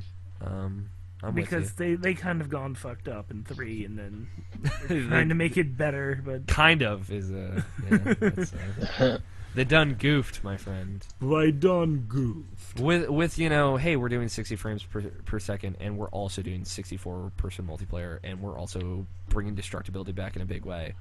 I think they might have won me back on that, though. Yeah, no, it's there. It's no Bad Company 3 though, but Yeah, but what is in the end? Yeah, that's true. It was like literally my complaints with Battlefield 3 was like it didn't seem to run really well. The multiplayer it felt limited because it wasn't 64 players, and I knew that the PC version was, and it didn't have that destruction that I liked. Yeah, and it just got repetitive. They're addressing all 3 of those things in Battlefield 4, so I'm actually looking forward to it. Yeah, no, it's definitely piqued my interest, but I'm still very skeptical after 3. I think it's safe to be skeptical on that because part. I bought everything for 3. Like I bought the season pass and got everything. But yeah. Anything outside of that you're really looking forward to? Assassin's Creed 4, Pirates. That does sound interesting, but like I said last time, I was gonna get 3, and then you guys talked about it, and I was like, So Yeah. I don't know. We're gonna have to wait until 4 comes out, and then you guys play it. Yeah, I think I might pick this one up still. I want to believe that it's gonna change what the problems that I had with it. Tony, man, Hey, yo. what you tell me? What is your game of the year so far this year? I wonder. I wonder. God, what games did you even play this year? I mean, That's like, also true. if we include games from last year, dude, it's Persona 4 versus Animal Crossing. Is there even a competition in your heart? It's arguable both ways. I know. I imagine that's like the biggest battleground you've ever. Luckily, Ever I don't have to. Luckily, I don't have to comment on that because it's not the scope that we're talking about. Yeah, exactly. Yeah.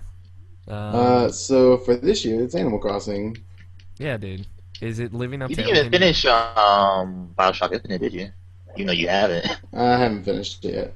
Yeah, I was wondering. I was never a huge Bioshock fan. I got that game to see what it was all about, and it didn't capture and hold my attention. So Yeah. I can see that. And I totally understand because you and me had talked previously about your problems with the original Bioshock, and I think a lot of those problems for people that felt that way consisted into Infinite. So yeah, I understand that. But yeah, what are you looking forward to the most? That's what The Last of Us. Yeah, The Last of Us. the PS4 in Well, general. I don't have to worry The about 4SP. The 4SP. I mean, I don't know. Just stuff, games. I play those. Magic the Gathering. Magic the 2014. Gathering. I already got Magic the Gathering Duels of Planeswalkers 2014, and it's fantastic. I remember like a month ago we had a discussion about the game. We were talking about 2013 specifically, and you were like, "That game sucks." I'm Dude, like, why? 2014 is so good. Like, 2013. Well, the thing about those games is that they're very limited in what they try and do, but at the same time they let you do it. If that makes any sense at all. they keep you within Like a prostitute. Yeah, It's like it's more of a game that like if you don't know how to play the game, it's gonna teach you how. But if you already know how to play, then it's just kind of like, lol, let's destroy this computer in the most interesting way possible. Okay. All right. And like that makes sense. I went through it on the hardest difficulty, and I don't think I ever lost. Okay. So That just like you are so adapted to it. I guess it's not like a big hat to you. So well, like they have a challenge mode, which like it gives you a bunch of options, and you have to win that specific turn. And I went through all of the challenges without needing to retry any of them because I could just figure out what I had to do on the spot. So yeah, I got you. I don't know. Okay. It was a lot of fun to play through. I'm like almost platinum on it, so or whatever the Xbox equivalent to a platinum is. That would be an S rank, I believe is the term. Sure, whatever. It's That stupid. is the official Giant Bomb term. So platinum. So platinum. Gotcha. Before we get into Namshi and I, some Twitter people sent in. Harold sent an email, so we'll get to that in a bit. M. Griffiths, or at the RP Genius on Twitter. He's a good Twitter buddy of mine. He said he's most anticipating GTA 5, Shin Megami Tensei 4, Watch Dogs, Infamous. I forgot that was a game. What, Shin Megami Tensei? No, GTA 5. No, Jimmy J5. GTA 5, Infamous, and Plants vs Zombies 2. I'm really excited about that game too. And Saints Row 4. And Yeah, that Saints- game. That's about Yeah, God Saints damn Row it. 4, like tons of craziness. Gunblade Warrior, we mentioned him earlier, Thomas Masterson. He says his game of the year is a tie between Tomb Raider and MLB 13 The Show. Big baseball fan. Okay, that's real. What? Greg, you cut out. That's real. Oh, shit. That's real. Yo, Greg, was that real? It was so real. I said it's just odd that it was MLB 2013. Yeah, man, those baseball games apparently just get better and better every year. Like, Probably. I'm not into them, but whatever, man. The people love them. I love that. Also, the Man RP of the Genius. people. The RP Genius told me, other than his, most anticipated, his game of the year easily so far is a tie between Persona 4 Golden, which came out in Europe this year. Europe this year, yeah, and The Last of Us. He loves both of them so much, and he said he can't decide between either of them. He says probably going to be Persona 4 Golden then. Good man. Good man. Though I haven't played The Last of Us, so I don't know. Yeah. I would still take Persona 4 Golden over Last of Us, but that's like I've seen your list. that's not a fair comparison. Last of Us and Persona 4 Golden are literally so different. Yeah. And Prime, as in Mr. Down to 4X on Twitter, wanted to remind us that his favorite game of all time and game of the year every year will always be the full 3D Bionic Commando from 2009. And I promised him that I would bring it up. So And you totally did it. Now I moving totally on. did. So moving on. Yep. Harold sent us an email, and then we'll get to Nabashin and myself. What is that noise? It is Evan's 3DS. What the No, heck it's is not. that noise? I It's have like- videos. Something whistling. Yeah, It's I the hear whistle it, song from Deadly Premonition. Yeah, it's just in all our heads, just going at Oh once. god. And it's so loud in our heads, it's becoming real. Game of the Year 2013. No. Life is beautiful. Harold says, since you're, this is an email from him, of course. Since you're talking about your top fives this year to date, here's mine. This is his 2013 top five so far. He says, Thomas Was Alone is his number 5. Number 4 is Luigi's Mansion Dark Moon, which is apparently really dope. Scott loves it, by the way. He's been playing it Really? non-stop. Which Like, one? every time, Luigi's Mansion, every time I jump on 3DS, he's just like, fuck Animal Crossing, all about Luigi's Mansion, so... Oh, He wow. loves it. It got him to put down Animal Crossing, which is saying something. Harold's number 3 is Project X Zone.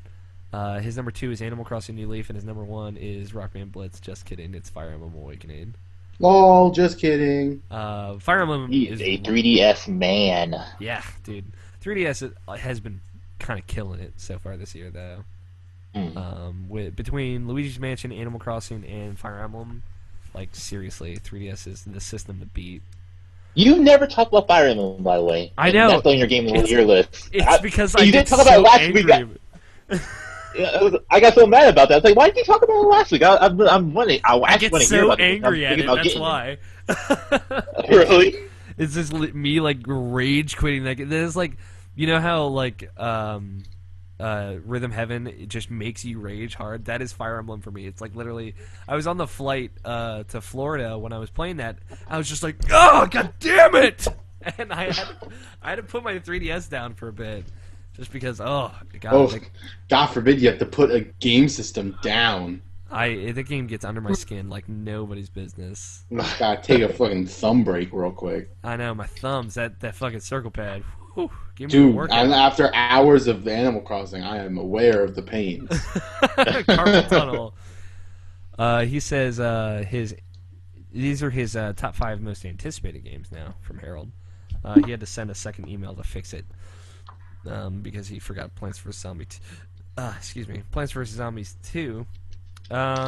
His top 5 in order are number 5, Charlie Murder, number 4, Pokemon X and Y, number 3, Plants vs. Zombies 2, 2, Zelda: A Link Between Worlds, and number 1, Super Mario 3D World.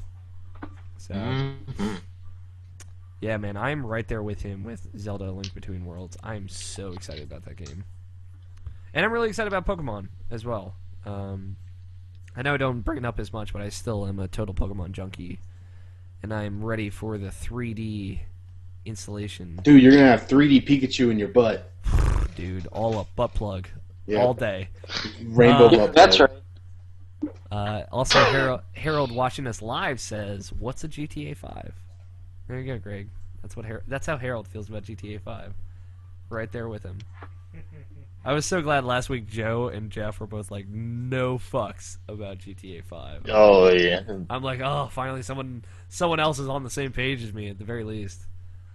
But yeah, Harold, those are... Oh, I'm on the same page as this. yeah, but I'm- like, I'm- you've admitted you're like, I'm going to pick it up. I don't even know why anymore. Yeah. I did the same thing with God of War, though, and I never did. Yeah, sure. You did drop that. We have a category about games just like that as well for our Game of the Year Yeah. show. Holy shit. Oh. Which I I'm like on that top of category. Yeah, dude, I know. it's fucking killing it. Those are 2 good lists, Harold. Thank you for emailing us in, and thank you, Harold. to everybody that tweeted at us too. We do appreciate it. Nabashin, man.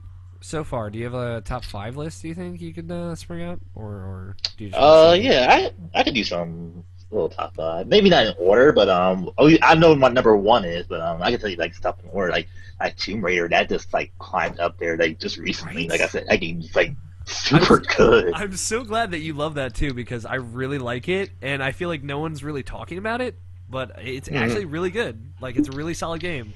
Yeah, the game's really awesome. Like other than that, like Metal Gear Rising: Revengeance, I still love the fuck out of that game. Yeah. Some of the glow did go away from it though. After not playing it for so long, because like it's the new glow. Like, oh my god, the game's fucking amazing, my game of the year, and it's like, yeah, after a few months, kind of faded away a little bit, but I still really love that game. That game really did do a lot for me as far as this year, as far as like games I play. Yeah. Guacamelee is still a fantastic game that you really need to get into. Yes, That I game's know. It's on my to-do list. yeah, that game's really fantastic. I just bought like the DLC recently for that, and I'm 100% on that again. So yeah, I love that. I saw you got that too. Yeah, that's another game I've been playing this week. But yeah, yeah, Guacamelee is still so fucking fantastic. Yeah. God, is there anything else that came out this year that I can think about? Oh, Bioshock Infinite. Yeah, that game's still on my high bar list. Yeah, the same thing with Metal Gear Rising with that. It faded away as far as like being super amazing to like just pretty much okay. Not really just that's a bad way to say it. I still really like the game, but like I still feel like it's just a one playthrough type of game. Like kind of like what Far Cry 3 was for me last year. Like it was a fantastic game. I love playing it like from start to finish. But like after I beat it, I was kind of done with it. So I don't know if the DLC will bring me back to it, but we'll see what happens with that. DMC? How you feeling about DMC? DMC I still really like. I still like Metal Gear Rising a little bit more, but I'm weird like that apparently. but like I said, like the only problem I really had with DMC is that it just didn't go as far as I wanted it to go. As far as like a Devil May Cry game, but that's just me, and I'm the only one who feels that way, and I understand that. But yeah, if it was on my top 5, at least you said that and not complained that the fact that Dante's hair wasn't fucking white. God damn, I hate the internet sometimes. Yeah, right. Yeah.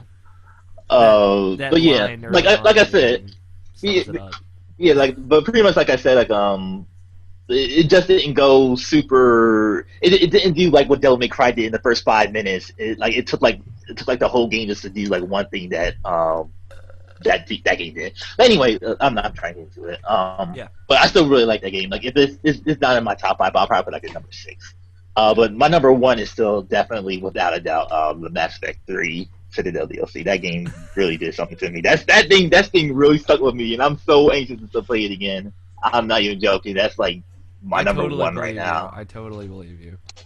That really got to me in so many levels. Like it makes me almost want to put Mass Effect 3 over Mass Effect 2, but not completely, but still. Yeah. But yeah, that's pretty much me for this year. Hot. Yeah. I mean, like I have a tentative top 5 list. I've been updating my list regularly, but this is all completely subject to change. Right now, my number 5 though is DMC because I love that game way more than I thought I ever would.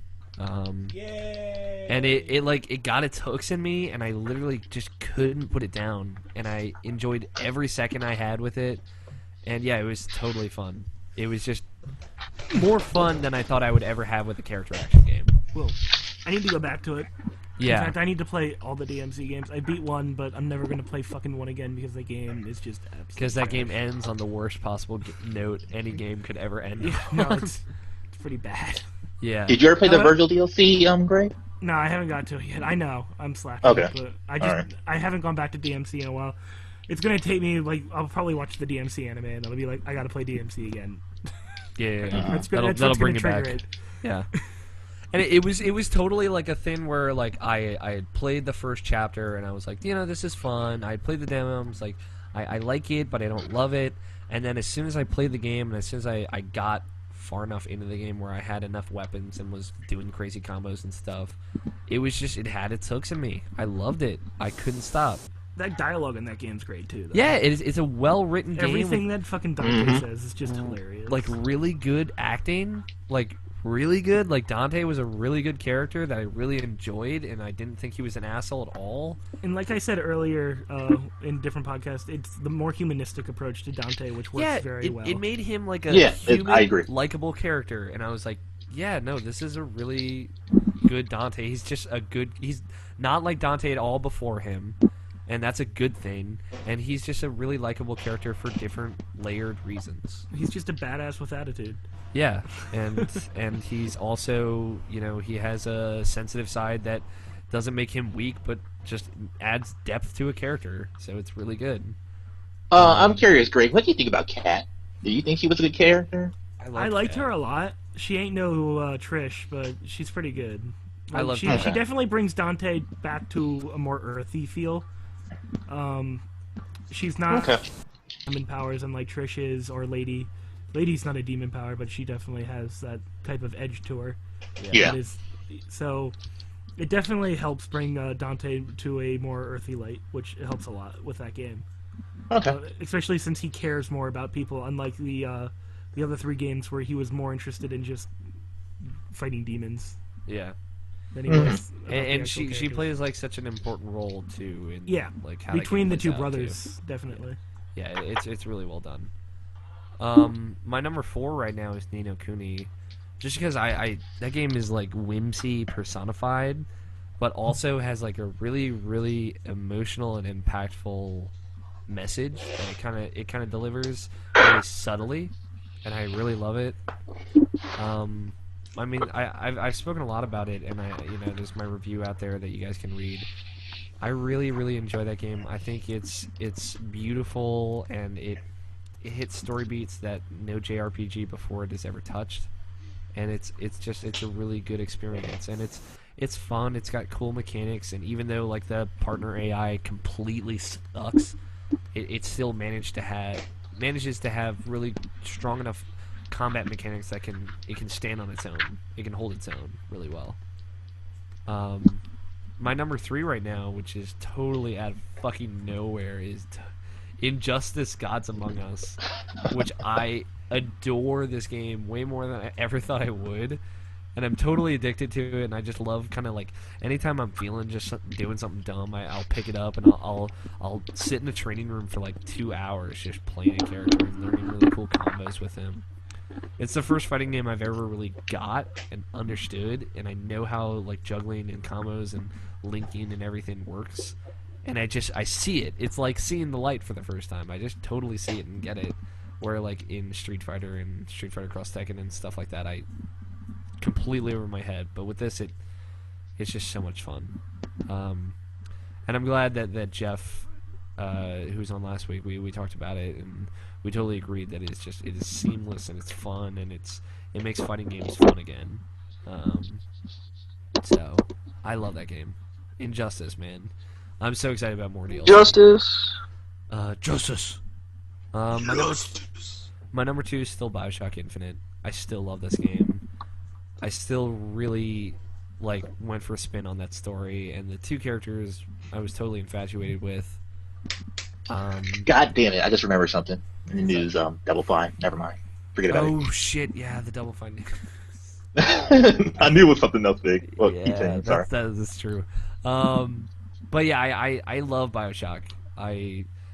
It's even compared to Last of Us, how it doesn't hold a candle to Last of Us, but it does things different to Last of Us in a lot of different ways. It still has a really special place for me, and I still really enjoyed how that game played and the story it told. It was a really great experience. It was a 6-year experience in the making, and it felt like it, and it felt like a lot of care went into that, and yeah, I really really liked it. And I know I'm in the minority, but I really loved how it played, and I really liked the mechanics of it, and I don't know, I just I've been hankering to go back to that, and I know I will soon, so it'll be fun to experience that again. And my number 1 is The Last of Us, by far, leagues and bounds. It is above probably anything I've played in this generation. And I talked about it in my review. I really think that The Last of Us is an important game for a lot of reasons that you can't really understand until you play it and experience it. And I'd love to do that. Yeah, I know. You'll have your time.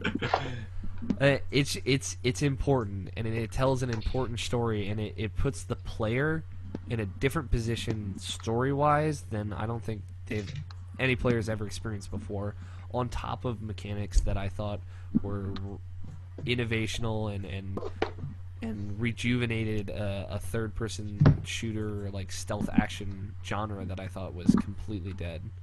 I love that game. I played through it 3 times. I've seen that ending 3 times, and I've seen that story 3 times, and it has not lost a single blow each time that I experienced it. So, that game is incredible. But yeah, that's it for me. I think that kind of sums up our Game of the Year stuff. You didn't say what you're looking forward to. Yeah, I was gonna say. Nabashin, what are you looking forward to? Then I'll go. Probably for the most. That's a good question. For the most, at least. If you want to think about it, I can go. Yeah, you can go ahead. I'm really excited to play Kingdom Hearts again. Like, it's something that I've been thinking about for a while, and I'm really excited to just go and have that experience again with better controls and better concepts installed into it. I'm gonna have that experience for the first time, and I feel like that's gonna be a great experience too. I think that's gonna be the strongest Kingdom Hearts 1 experience if you're going through. Well, I played the first one already. Yeah, but it's been so long for you. Like, I played it just a couple years ago, and I remember the problems that I had with it, and I know I don't know, but I have a good feeling that these problems are going to be addressed, and I'm really excited to see that. But yeah, next gen wise, I'm actually looking forward to Watch Dogs the most, which I didn't think I would, because it seemed like a game that's just gonna be a cliche thing, but as I've seen it slowly evolve more into like a vigilante, you kind of play the super tech-wise Batman in Chicago with a bunch of tools at your disposal. It has gotten like way more exciting for me, and yeah, that game looks dope. It just, and everyone that's played it and seen it says like, guess what, guys? This game's probably going to be pretty good. They've been developing it for 8 years, and it looks, feels, and plays like that. Definitely a game that came out of nowhere too. Yeah, it's a game out of nowhere, a top secret thing that's just, and it's a really interesting take on the third-person shooter open world genre that I think is gonna, again, it's gonna put new life to a genre that I personally thought had started to get really stale, even with Saints Row and GTA 5 adding crazy new things to it. Sleeping Dogs. And Sleeping Dogs, of course. But I can't speak too much to Sleeping Dogs since I've only experienced a little bit of that. Other than that, I'm really excited for Batman. I kind of really want to play another Batman game. As it gets closer and closer, I'm like, yeah, I want to play another Batman game. I don't... Batman.com. Batman.com. It's just like, I loved Arkham City. That was one of my favorite games of all time in 2010 or 2011. Yeah, just the idea of having another really awesome Batman game that's probably going to be really well put together, but it's going to have like a new voice and a new Joker voice and a lot of new mechanics. I'm totally down, and I'm just kind of like really excited for that out of nowhere too. I was pretty down on it when I first heard about it, but it just started building and building in me. But yeah, you sure it won't turn out to be? That's my only fear I have. It feels like this. Like, I'm still anxious to play it, but it still feels like it might just be like another Gears of War, like God of War was this year. Yeah, it's like, it's the same game. It totally could be, but like, I have high hopes because it's doing so many different things, you know, with the different like character voices and different attentions to detail like that. And especially since they're saying "fuck it" to like, oh, this is not canon that he should have this stuff right now. This ain't fucking up. We're doing this anyway because we can. They're gonna be like, "Hey, fuck it. This is gonna make the game more fun to play. So whatever, guys, shut up." So that like, is not canon. That's not canon. That can make it like totally awesome too. Who knows?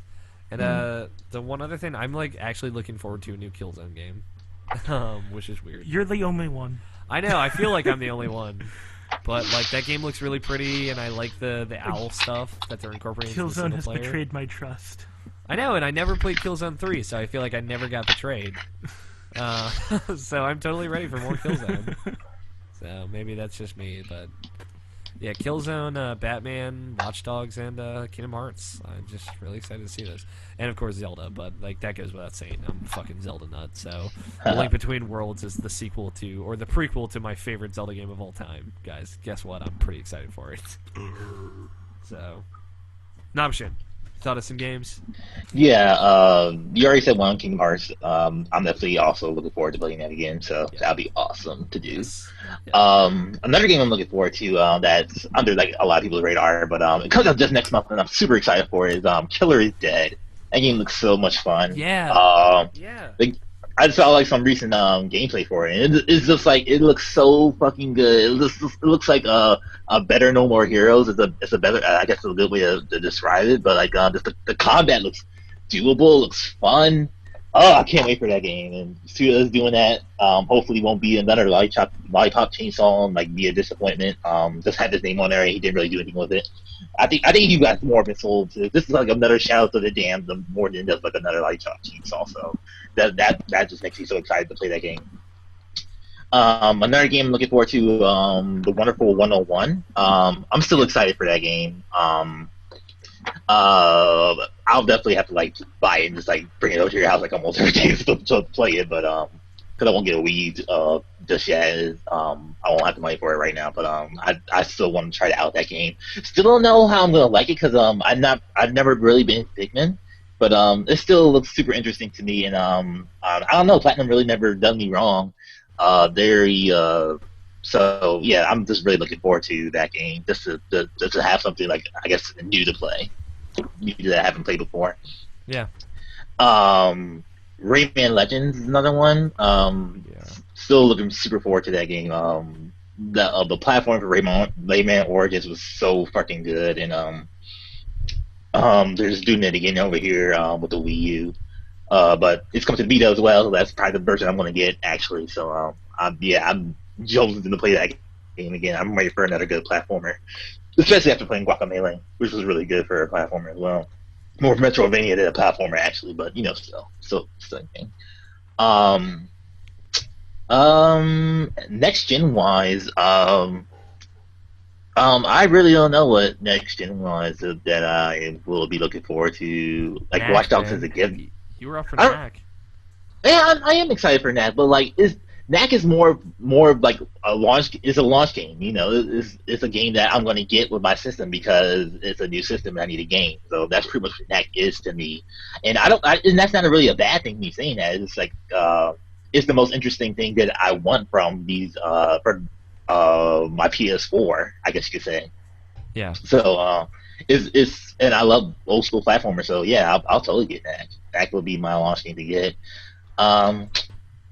I guess that might be it. Like, other than like DuckTales and Dragon's Crown, yeah, like that's pretty much it for me.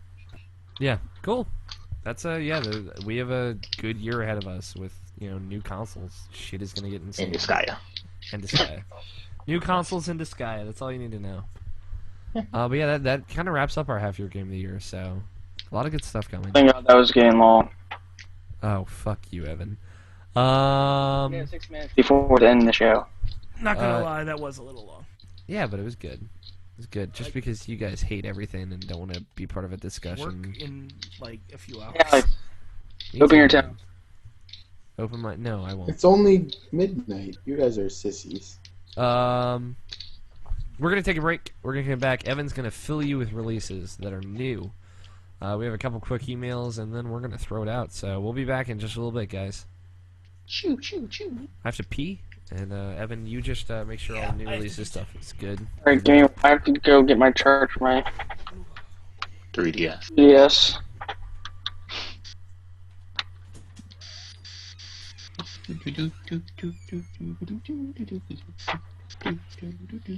But yes, I will in a sec.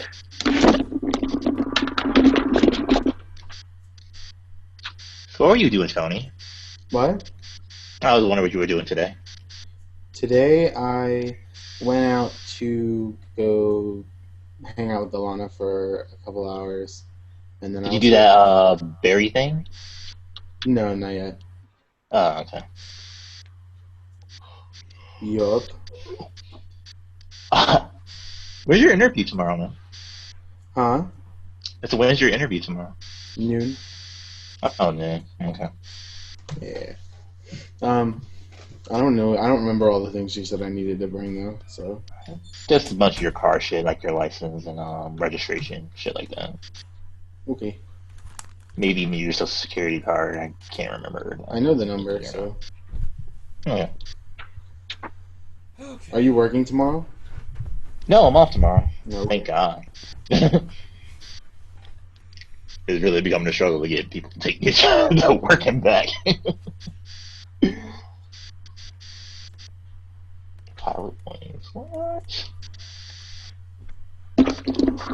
planning to get a new car anytime soon, Albertine? No, I won't have the money anytime soon. Okay. I still have to pay off my student loan and my phone bill before that. Gotcha.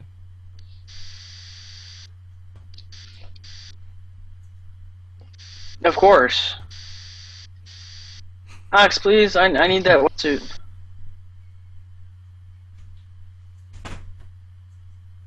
Suit. Is Evan yelling at me? How could you Alright. tell? Alex, I need that wetsuit. I have a wetsuit. I bought it. Then, but, do you have another one at in your place right now? No, No. I don't know. I haven't been to my island. Oh. I thought that's why you said yep. No, man. I bought a wetsuit like days ago. I need one. Do the fossil thing. That's what I did.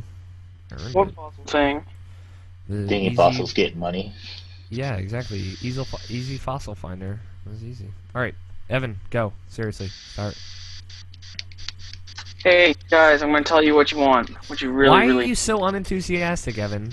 It's been 3 years. We've been I want together a for 3 wetsuit. years. Alex, Like, hey. I want to tell you what you want. What you really, really need. Oh. I You know. even changed it up this time. 3 years.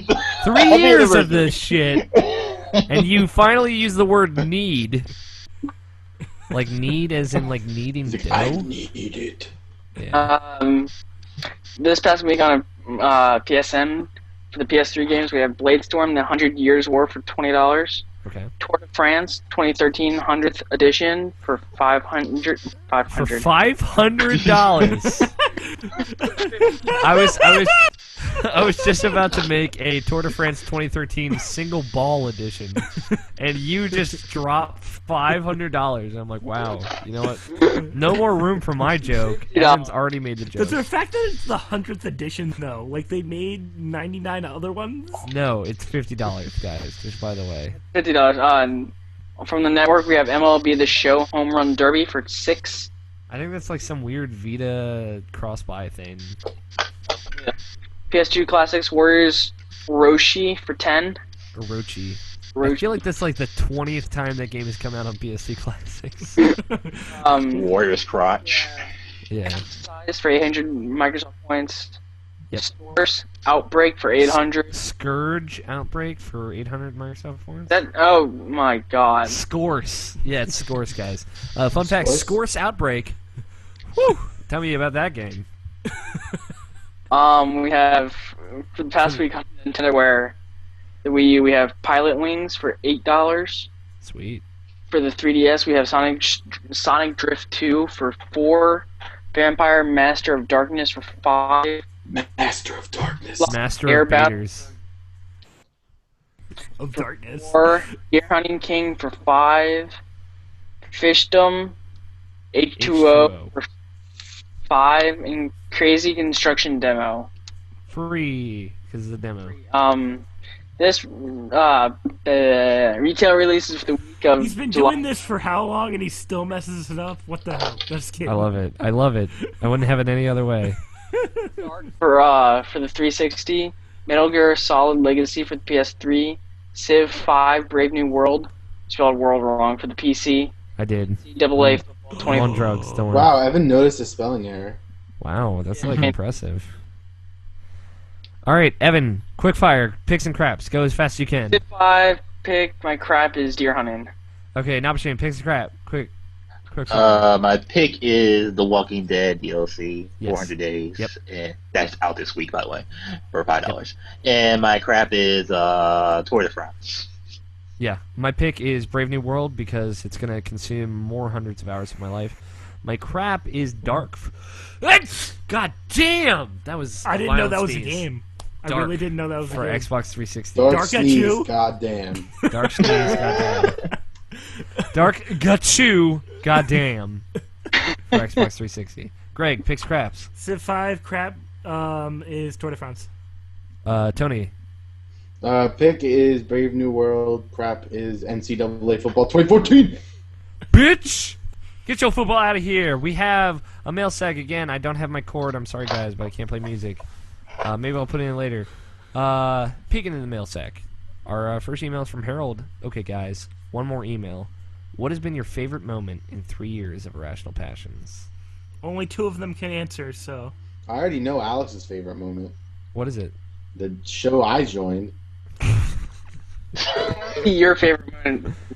Mine is easily episode 100. That was probably one of the best weekends of my life. That was amazing. So that plus, you know, having Joe up here, like the only time he'll probably ever go to Maryland, and then having Nabishin up here, and then we went to Otakon afterwards because why Yeah, that not? happened. And Are we gonna do that? This Holy year, too? shit, that happened. yeah, it was That was a hell of a week. it was a crazy like week to weekend. It was so much fun and Dude, like you I'll have no never forget idea. it. They Then we showed went up, to New York. they showed went up to New in my room. And Greg you and traveled Navashin. 4 hours. Yeah, Greg and Ashley showed up in my room, like woke me up, and were like, "Bro, you're driving us to Otakon." And I was like, Oh, That's pretty much how that went. I was like, I'm not driving to Baltimore. Are you now, machine? I don't even know how to get there. All right, let's go get Tony. Knock, knock. they literally, I was sleeping, came in, woke me up, like, "Get the fuck up, we're going to Otakon," and I was like, "What?" what's happening? I And then we spent the entire day at Otakon, and it was awesome. yeah, It was pretty fun. And Troll was there hanging out. He was our producer for episode 100, and yeah, no, it was episode that weekend is amazing. When My we were- favorite moment, I don't know my favorite moment, but one of my favorites was when me and Scott did the show. episode 3. Hey, Yeah. Navashin, What's up? are we going to Otakon this year? Yes, we are. It's the 20th. It's the 20th anniversary. I think we should go to Comic-Con together, guys. Fuck If I that. could get money to go, I would totally go. I already told Greg I would go if I could get the money for it. If I Alex, can you get, coming with us? probably not, but if I can get you guys badges, I will. You I'll say should that. just come anyway. Yeah, it's Eh, totally it's worth it. it's really not my thing. If you get press badges, then we have to come. And then you have to come. Like, it's not even gonna cost you money. It costs you like $5 to pitch in for it would parking. cost me money because I would go there and I'd want to buy things that are dope. Yeah, so I bought Like a pillow Nico last hair? year. Yeah. I was You get your tempted to edgy buy bit Nico hair. Yeah, But, dude. like- I still sleep with that shit. The like It's the, comfy. the episode 100 weekend was perfect for many reasons. To get back on topic, one, I bought Spelunky, and then we picked up Joe from the airport, and then Nobshin got here, and then we all played on stream Spelunky for like an hour and just dicked around for an hour straight. And then Damien and his dicked. boyfriend at the time came over, and And we we played Cards Against Humanity with Damien as like the announcer. I remember that. And yeah, it was just ridiculous. And it was all on Twitch live stream, and that was so much fun. And then Nabashin and Troll and I ran to Best Buy to get a cable, and yeah, it was crazy. It was great. Yeah. Great Yeah. week. That was that's a highlight. That was it's probably never gonna happen. Like it probably won't happen for 200, but it was so awesome that celebrating 100 episodes in 2 years was a really special thing. So props to that weekend, man. Nep also sends us an email. He says, "Hi, Irrational Passion. Screw this, Mr. Nep. This week I wanted to ask you a question you'll probably struggle to answer. Basically, I wanted to know what your favorite game for each generation. Specifically, I want to know what the game is for that time period. As in, it doesn't have to be a game that stands the test of time. I just want to know what your favorite game of that time period is, and not what it is today." So that's all I got, Mr. Nep out. So basically, in the PS2 era, what was your jam? And so on and so Kingdom Hearts 2. Final Mix. It was S6 Tricky. Sex Tricky, yes. Sex Tricky. Shadow of the Colossus for me. It's honestly a toss up between Shadow of the Colossus and Metal Gear Solid 3, which is weird for me. Both great games. Both great games though. Greg, what was your PS2 jam? What was your game that defined the PS2 generation? I've been thinking about Erica this. 7. Oh man, mine's so Not gonna lie, those were pretty good games back then, Navashin. I'm gonna have to say GTA San Andreas. That's actually a really good choice. That's a system. That's a generation definer in itself. It is the best GTA so far, unless GTA 5 totally knocks San Andreas out of the park. That's a tall That's order. That's what everybody's been waiting for, honestly. Yeah, they've been waiting for the true sequel to San Andreas, which hasn't come yet. Tony, what about you? Rock Band, or not Rock Band, Guitar Hero 2. Yeah, That's a pretty good one. That's a really good one as well. For me, PS2, I said Shadow of the Colossus. What the fuck is that? What? Hold on, let me turn on my camera. Okay, it's gonna like ruin all the internet. What? It's an ocean sunfish. You've never Oh, caught I a- got one of those. You never caught a that's sunfish? the first time I caught a sunfish. Dude, I've caught like 1,000 of those. No, I don't I've only got usually like fish much. So I never catch the sharks because I used to always run on the beach, but I don't run at all in my town anymore. Yeah, neither do I. Too many flowers. For me, GameCube. Well, no, the thing is, if you run in your town, it eventually erodes all the grass away. Yeah, but it also That's why- grass does come back though. Yeah, but you have to not run for forever to get it back. Yeah, I but- changed a lot of shit so I could have that stuff. So Anyway, back on topic. For Sorry. GameCube, my generation that defined a GameCube, toss up between Mario Sunshine and Smash Bros. Melee. N64, it was toss up between Ocarina of Time and Donkey Kong 64. whoa! And SNES was Chrono Did you ever Trigger catch one of these and Link things? to the Past. Oh, God. What do you want? Damn it, Tony. Yes. That's so cool. I haven't caught a walking leaf yet. Yeah. There you go. that's You all, guys yeah. know how much Tony's paying attention. Yeah, dude, playing Animal Crossing all day long, every day long. And Genesis was the Jurassic Park. I game had for to Genesis. burn it. All right, let me run through these really fast. Give me like 5 seconds. Okay. Super Nintendo, Super Mario World, and probably Mega Man X. That's probably typing that. N64, that was Super Mario RPG. No, it's not even that. It was Ocarina of Time and Majora's Mask. Those were really good. Yeah. GameCube was definitely Double Dash for me. Yes. PlayStation was Mega Man X4 and Metal Gear Solid, the first one. Dreamcast is Sonic Adventure 2. No doubt about that. Yeah. And Genesis is Sonic 2, no, without contest. And Super Nintendo was probably Mario 3. So yeah, there you go. PlayStation 1, I forgot to say, it's a tie between Crash 3 and Alundra. Those two were, yeah. Alright, cool.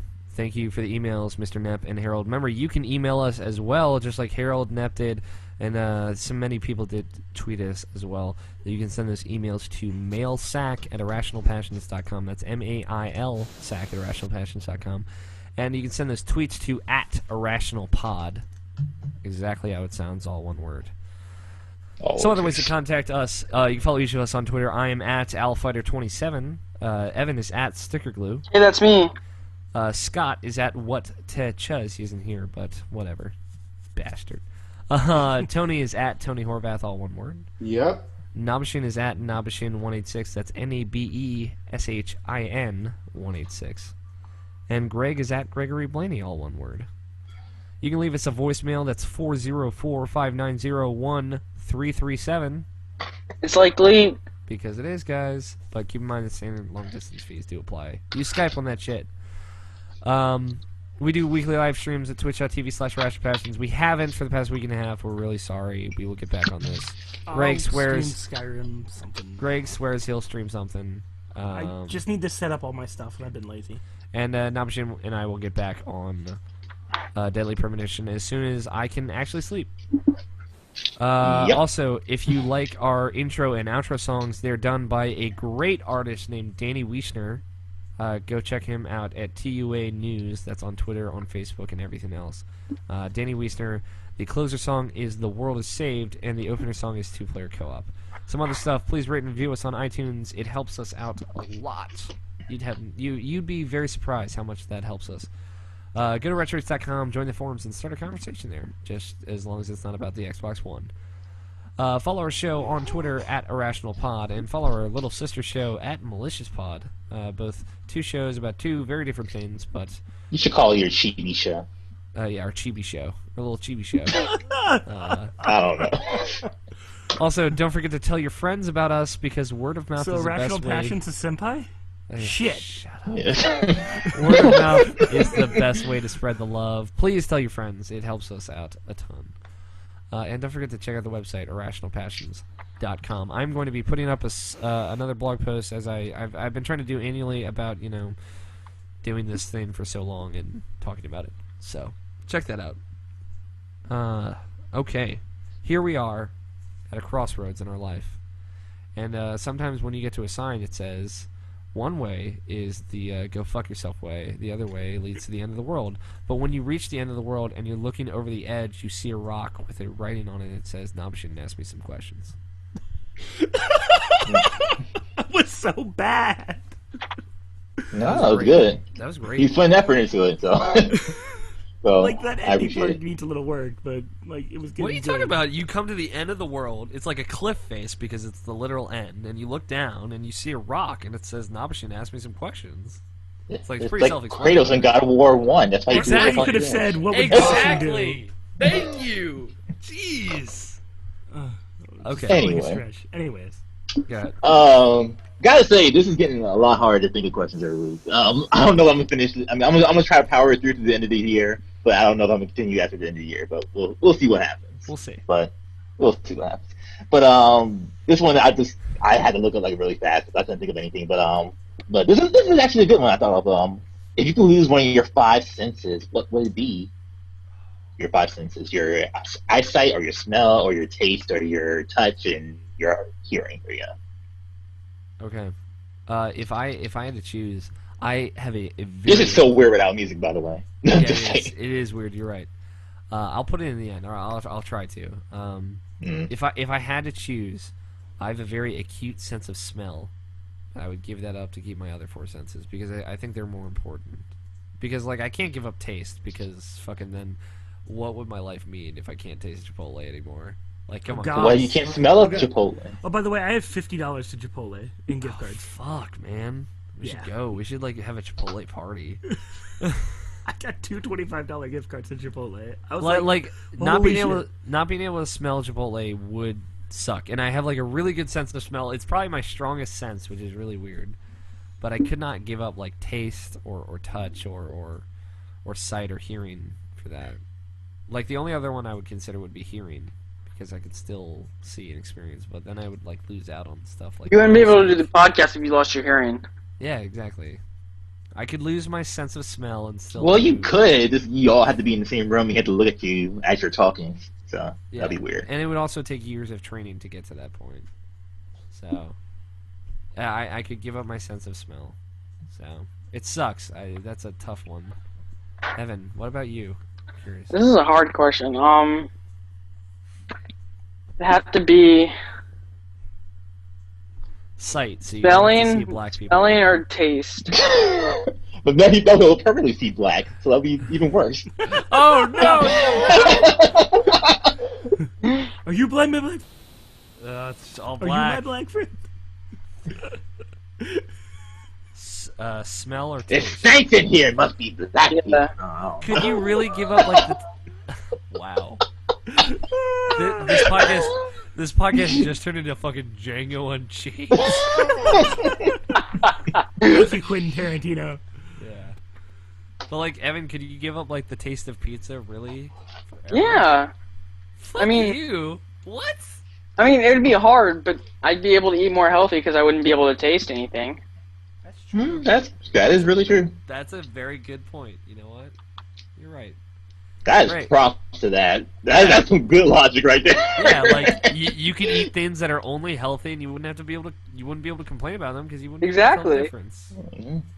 I'd be able to smell it, but I wouldn't be able to taste it. And I can't give up my sense of feel because not being able to feel pain, I would probably just break all of everything in my body. You should give me like 10 minutes, and I'll break everything. Greg, what about you? I'd lose my sense of feel. Really? Really? Yeah. I can't feel. Set yourself on fire by accident. Give yourself 3rd-degree burns. Greg already can't feel anything, so he's already halfway there.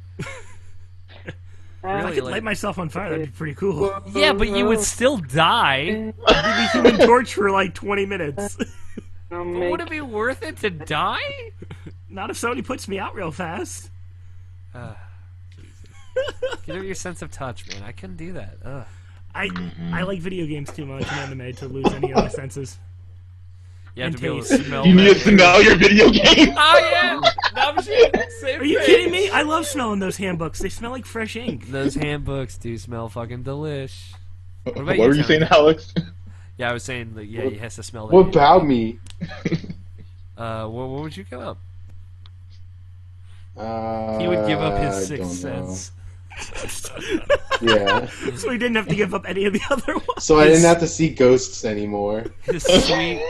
It's his sweet, sweet Animal Crossing sense. That's what his sixth sense is. What would you give up? No, I'm curious. The ability to masturbate. I don't need Fuck that that. anymore. Fuck that. Yeah, like what would sex mean to you if you couldn't feel anything anymore? It would mean nothing. Exactly. That's what I'm saying. That's why Yeah. Greg's dumb for giving up his sense. It's okay. I don't know. Fuck, man. All right. Does that adequately answer your question? I don't no, know, it fuck, doesn't. man. What if like you could give up 4 senses to have like 1 super sense? Oh my No, god. I would Oh. never. I wouldn't do that at all. Like what if you could give up everything but sight and have like Superman supervision? What, like laser beams at your face? Laser beams, see-through walls, you know, heat vision, the whole See shebang. through walls. X-ray That'd be dope. vision? Or That like would be cool. you could give up everything but touch to have super strength. Yeah, I need to You know, every butt touch? everything but touch. But you to have couldn't super hear strength. or Be see blind it. and he... Just tearing It's people like- apart. It's not working. have like comic book superpowers. Hold on, I need to patent this and like write a really gross comic book story about this. All right, I think Tony, what's your pick? You have to pick something. I don't know. Pick something. Yeah, I gave up my sixth sense. No, that doesn't count. That was a It joke. counts. I know, it's a joke that counts. Nope. All right, he would give up his sense of taste. Sure. Okay. Thank you, Now Machine, for the awesome question. Everything that tastes made me like think about dick. everything in a fucked up way. Everything tastes like dick. That's a good one. Yeah. Thank you, everybody, for joining us. Thank you, Danny, for your awesome music. Thank you, everybody who said congratulations on our 3 years. This is 3 years here, and we are going to keep going strong until we can't anymore. Which I don't know when Until will we happen. all hate each other. Probably That'll be until- after 12 years, Alex. It's probably until Evan like murders us in our sleep or something. Ends up being a serial killer. Called it, by the way. Just put it out there right now. If I die in my sleep, it's on you guys. 15 years later, when Evan's in jail, you'll just be like in your room, called it. Called it, motherfuckers. Thank you, everybody. And thank you guys for listening. Really, it's you guys have helped kept us going. So thank you, internet. This has been Irrational Passions Podcast, episode 136. Play your game, stay rational. We'll talk to you guys next week. Read me some Fiddles. Titles. That's you, Tony. What P do you podcast? What? IPpodcast.net. You missed it. Yeah, you missed out. The Anniversacast. You're the Okay. black one. Vampire Net. Our Lord and Savior, Uncle Sam. Dragon Ball Fireball Shots. I wanted to be friends, but I was sleepy. Shiv for days, son. My screen name is pedo_wood. You know shit, Greg. This Thanks, is Tony. no, fuck that. I've been waiting for you to say that forever now. You finally said it. And it's recorded. They can't take it back. In there You can- until now. Like a prostitute, that's real. Life is beautiful. 3D Pikachu in your butt. Batman.com. Oh, Dark giant bomb. Achu, goddamn. And then we went to New York. Sex Tricky, I Caught a Sunfish, our Chibi Show, and Helen Keller with superpowers.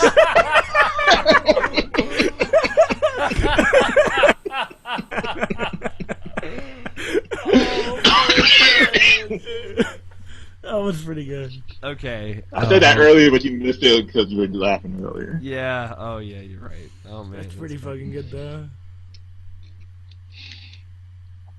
Fuck it, Helen Keller with superpowers. I'm good with that. I'm good with that too. I know you are. Sick man. It's funny. It's so funny. You're disgusting. I know. I vote our Lord and Savior, Uncle Sam. I see. What are you feeling, Evan? God damn it, Evan! Why you buy all the shit in my shop whenever I can? I'm never gonna get the fucking golden shit now.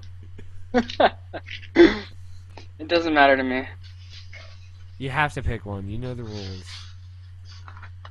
What's your pick, Tony? Fuck. Let's go with... I wanted to be friends, but I was sleepy. That was a good one, too. Looks good. My screen name is Pedo Wood. I like that one. Well, right now it's a majority on Helen Keller with superpowers. Are we okay with that? Yeah, I guess. Sure. All right. Who wants to say the number? Jokes. I'll say the title. Who wants to say the number? Tony, since he's never on. Yes. Go. It's 136. This is the Irrational Passions podcast.